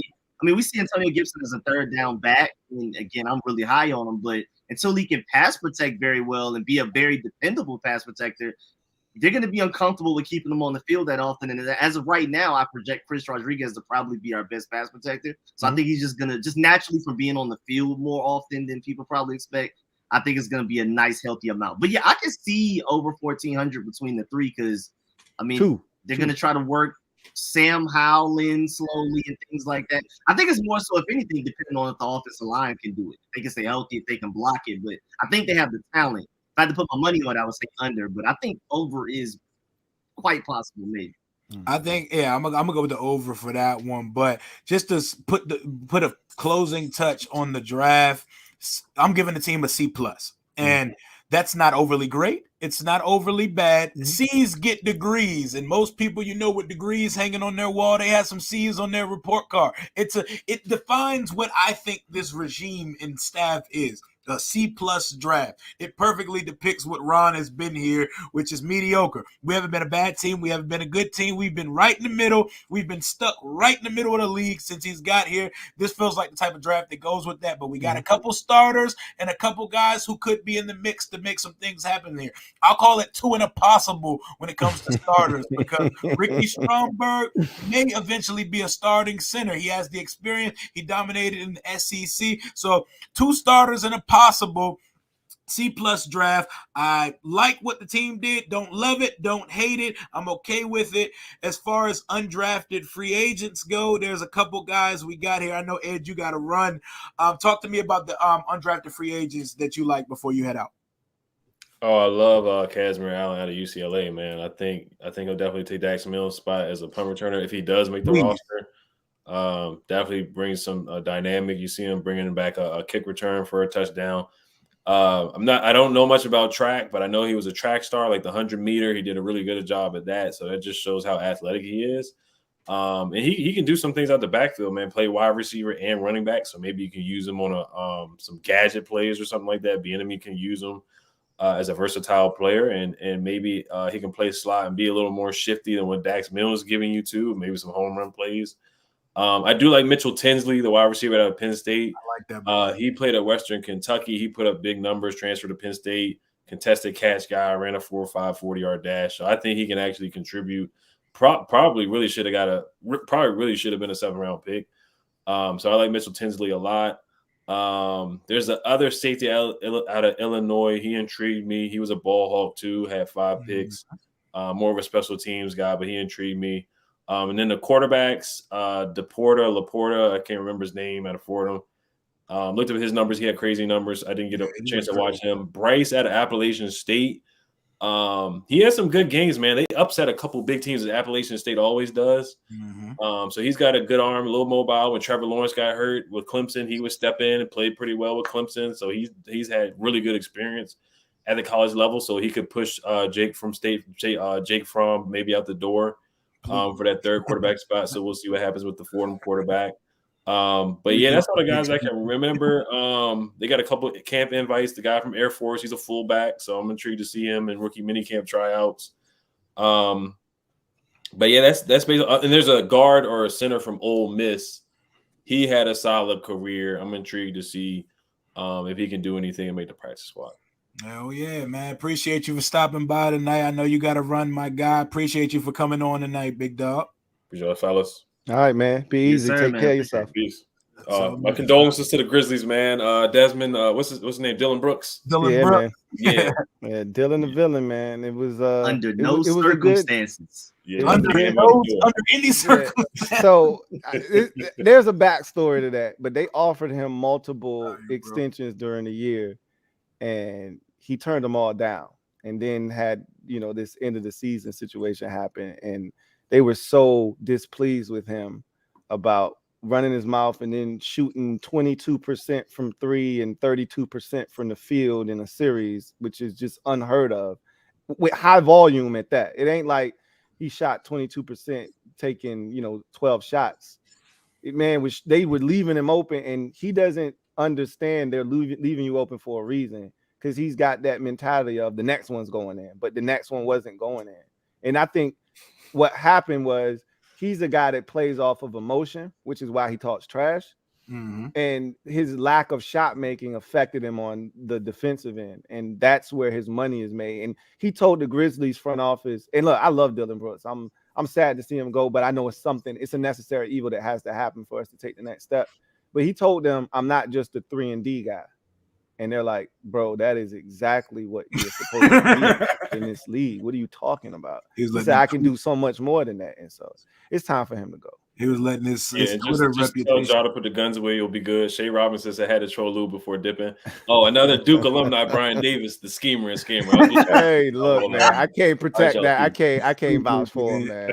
I can't even say nothing about that, man. That man's out here embarrassing him damn self. So, yo, Brian Davis, that interview he did was one of the funniest things I've ever heard on 106.7 The Fan, and I'm glad the Junkies brought him on, because that shit was pure entertainment at 8 in the morning. Appreciate Eric, Josh Kirby, and Dejan for the supers. Josh said, would you do a straight up trade for Chase Young and Isaiah Simmons? Absolutely not. Appreciate you, my boy, but absolutely not, because I don't even like the positional value of a trade of an edge and a middle linebacker. Even though both of these guys, I could see them going to new destinations after this year. Just to close this out, closing statements about the undrafted free agents that we got here. I know you guys are heavy draft guys. I see that we gave one of them, I believe the lineman Brooks, we gave him like a larger guarantee and signing bonus than you ever really see undrafted free agents get. Talk to me about these guys. Yeah, the Brooks kid, they apparently really like him. I mean, he was one of the guys that we heard that we signed like first. Like he was one of the first names that came out, the higher number and everything. They must really like him. I haven't watched a lot of them yet. I've seen a little bit, so I don't have like a good grasp on him. But like Bryson Tremaine, I was surprised that we didn't go like a big receiver in the draft, like towards the end. Like I was hoping like Jake Bobo out of UCLA or something like that. So as a drafted free agents, we brought in like 2 or 3. And Bryson Tremaine is one of my favorites. He has one of my favorite tapes out of the little bit of tape that I've watched out of all of these guys. Him, of course, the UCLA returner. And then I'm also intrigued by the Tinsley kid from Penn State. He went for 1,400 receiving yards with Bailey Zappi in Western Kentucky, transferred to Penn State. It didn't work out as well. But but there's some potential that I feel like him or the Tremaine kid, if we had a needed receiver, like if we didn't already have Terry McLaurin, Curtis Samuel, John Dotson, and these guys, we probably would have went ahead and got either of those guys probably like in the 6th or 7th round. But because we're really good at receiver, we're straight. If those guys aren't drafted free agents, we'll take a chance on them. But those guys should have been drafted. I feel like both of them. So I'm really excited, especially me and Lou, man. We're crying for somebody to replace Dax Milne. I'm hoping the UCLA guy works out. I'm really rooting for him. And then, like I mentioned earlier, the quarterback, Tim DeMorant. Again, don't want to put too much stock into undrafted free agents. But I'm hoping at the very least he can come in and replace Jake Fromm as that third quarterback, because we're just any freak injuries away from him playing, and I don't like that. He's basically like a 6-foot Bailey Zapp, where really, really low level of competition, but balled out. And that's kind of the theme with a few of these guys. Some of the DBs brought in won like Division II Player of the Year, like Defensive Player of the Year and FCS Player of the Year, things like that. So we brought in like the best of the low competition guys, and we're going to see how they can handle, higher level competition at the NFL and rookie mini camps, see what they can do if they can hang. Hell yeah, Lou. Yeah, I mean, that's the theme. That's what you expect. That's a prerequisite to making it to the NFL. You got to be the best at a Division II program or Division III. Like, you can't be middle of the pack and making it to the league. So you expect to hear that they won this award or that award.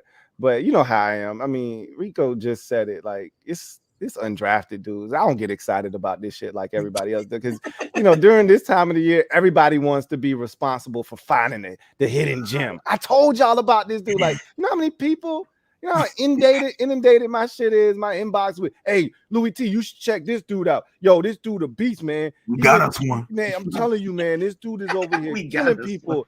I'm like, bro, you just sent me a dude that plays at Radford. What am I supposed to do with this shit, man? Like, what are we doing, right? Everybody wants to find that next hidden gem and be like, I was trying to tell y'all about this dude. These dudes, it's the same shit I said. And I say this in all due respect. I'm glad they're getting an opportunity. I'm glad they're getting because that's all you want is a chance, right? Mm-hmm. Just give me a chance. And if I don't cut it, then it is what it is. But understand that undrafted free agents rarely make NFL rosters. And I've made this point already when it comes to our team. In past years, even last year, this roster still had enough spots at the back end of it to where a guy like Amani Rodgers could make the football team. Now, granted, it took 15 injuries at the tight end position. A whole bunch. He literally was the last of that entire room standing, right? Mm-hmm. So he had no choice but to get first team reps. But he took advantage of it, though. And he was talented enough to take advantage of it and ultimately stick. But the only guy that I look at, and maybe Mitchell Tinsley, maybe he's a guy that has a shot, because I don't like these new dudes. Like, no new news, right? Like this Marcus Kemp dude. If that was Cam Sims, get the rest of these dudes out of here. Like I'm rolling with Cam, right? Yep. I don't know this Marcus Kemp dude. I know him. I mean, I watched the Chiefs. I know what he's about. I know he came from Hawaii. I know his backstory, but he ain't been here, right? Like, you don't have no ties to you, right? He's not Cam Sims. And he's not Cam Sims. We know that for a fact. So, can one of these dudes play special teams at the level that's going to require them to take a second look? Because that's what's going to get them on the team. Can you play special teams better than Marcus Kemp? Because you're probably a better receiver than Marcus Kemp. Can you play special teams better than Marcus Kemp? If the answer is yes, we might have a new fifth receiver on the roster. But outside of that, Kashmir Allen is probably the only other dude that you need to concern yourself with. The guard that they gave all this money to, that'll be interesting to see. But sometimes you got to outbid other teams if you really like a dude, right? Because that's the thing you hear people talk about with UDFAs is it's the wild, wild west. Like, as soon as the draft is over, you got to start working the phones, because you're not the only team that is interested in this player, right? It's almost better to not get drafted than to be drafted in the 7th round, because now you get to pick your destination and the money goes up. because you get to say, hey man, this team offered me this. If y'all can't match this, I'm gonna just take this deal. So you get to start almost like a negotiation, so to speak. So with Cashmere Allen, this is the funny part for me. Everybody is going good because everybody wants a Dax Mill replacement. I'm on board. I hear you, but this man ain't returned a punt in his life. Okay, he's been a kickoff return man and a damn good one, but he ain't returned a punt in his life. Now that's not to say he can't do it. He just hasn't. But if it was dynamic at that, why wouldn't they just put him on punts too? So there could be something there. While he was at UCLA that entire time, didn't return a single punt in his career. Everybody keeps trying to explain to me, yo, this dude is a blazer, man. Yada yada. And I watched him. I watched tape. I watched highlights, and I'm like, he's not fast.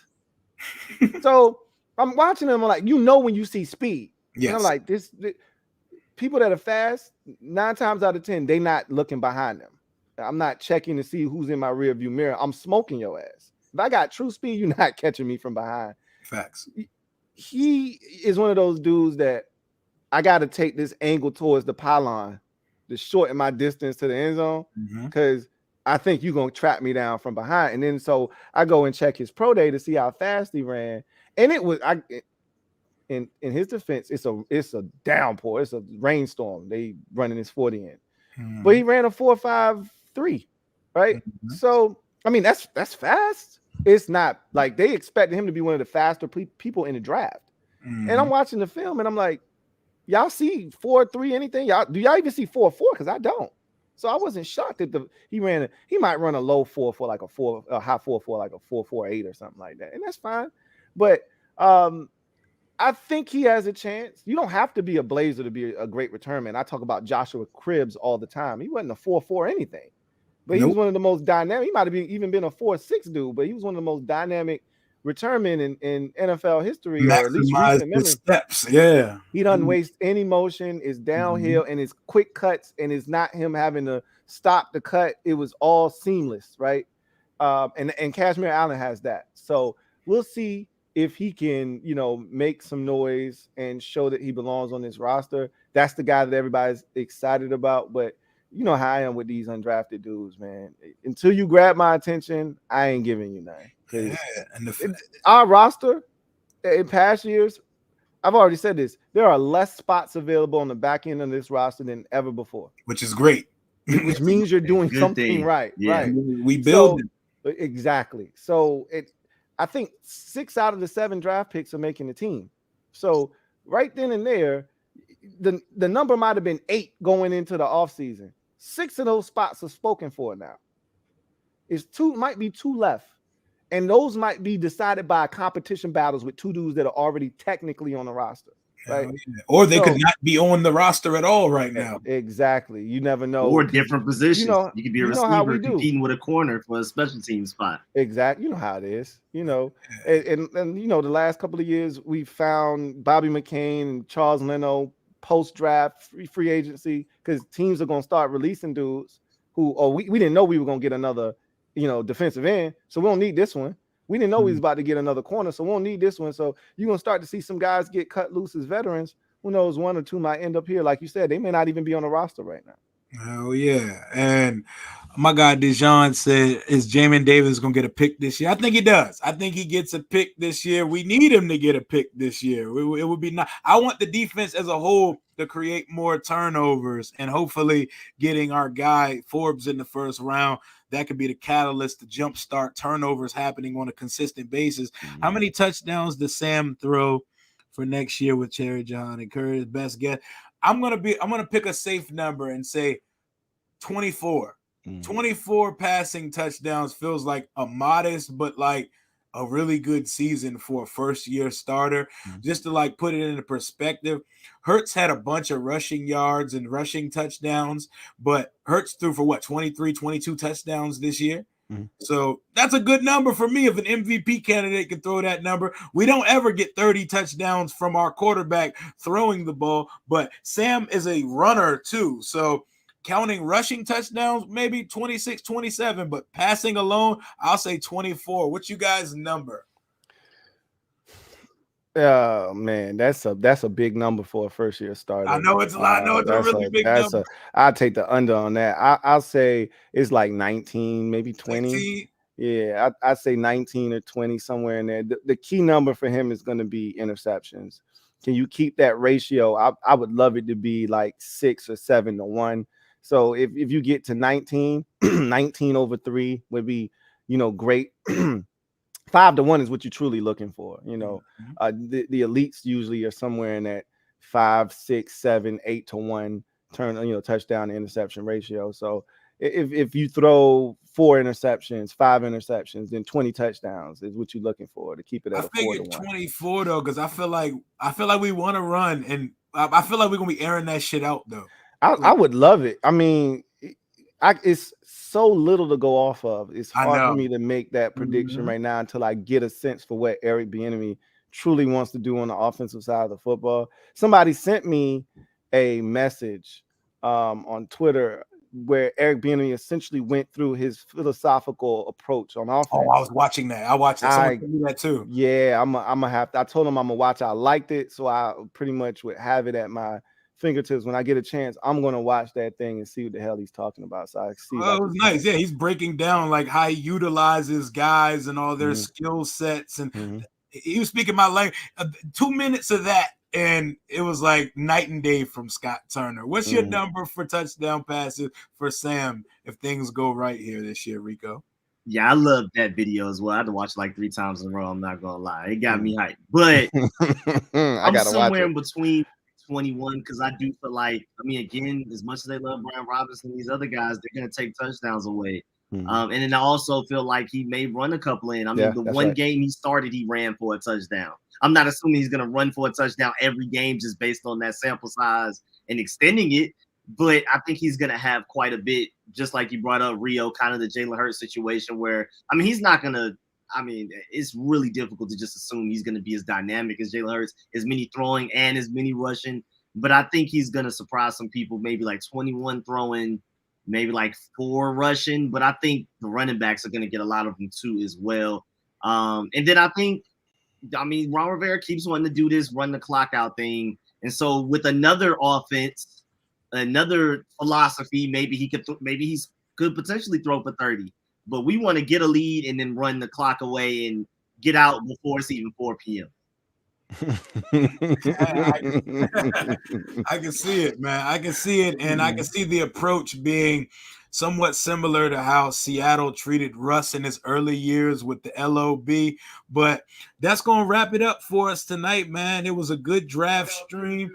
Yes, sir. And there's championship football back in D.C. now with the Defenders going to the XFL championship. Hopefully they rub some of that juju off on the Washington Commanders, man. We need some of that shit. And we got new ownership coming in. Our new owners' teams, they just won the MVP. They haven't lost a playoff game in the NBA. And the Devils just won a Game 7. I saw Harris high-fiving fans and shit out front of the arena last night. New days are coming here in D.C., guys. Feels good, man. I'm one of those people that until it happens, it ain't happening. I'm just waiting for the word, man, so we can go dancing in the streets. I'm ready. Yeah, yeah. I'm ready. Saturdays have been so great to me. I'm waiting for Sundays to do the same, man. Yeah. You've been spoiled for a little while. You have been spoiled, man. Now you got to watch all of your favorite college football players play against one of our division rivals. Hell yeah, but that's all we got for right now. Until next time, hail to the Washington Commanders. Like, comment, and subscribe. Rio, out. Appreciate it.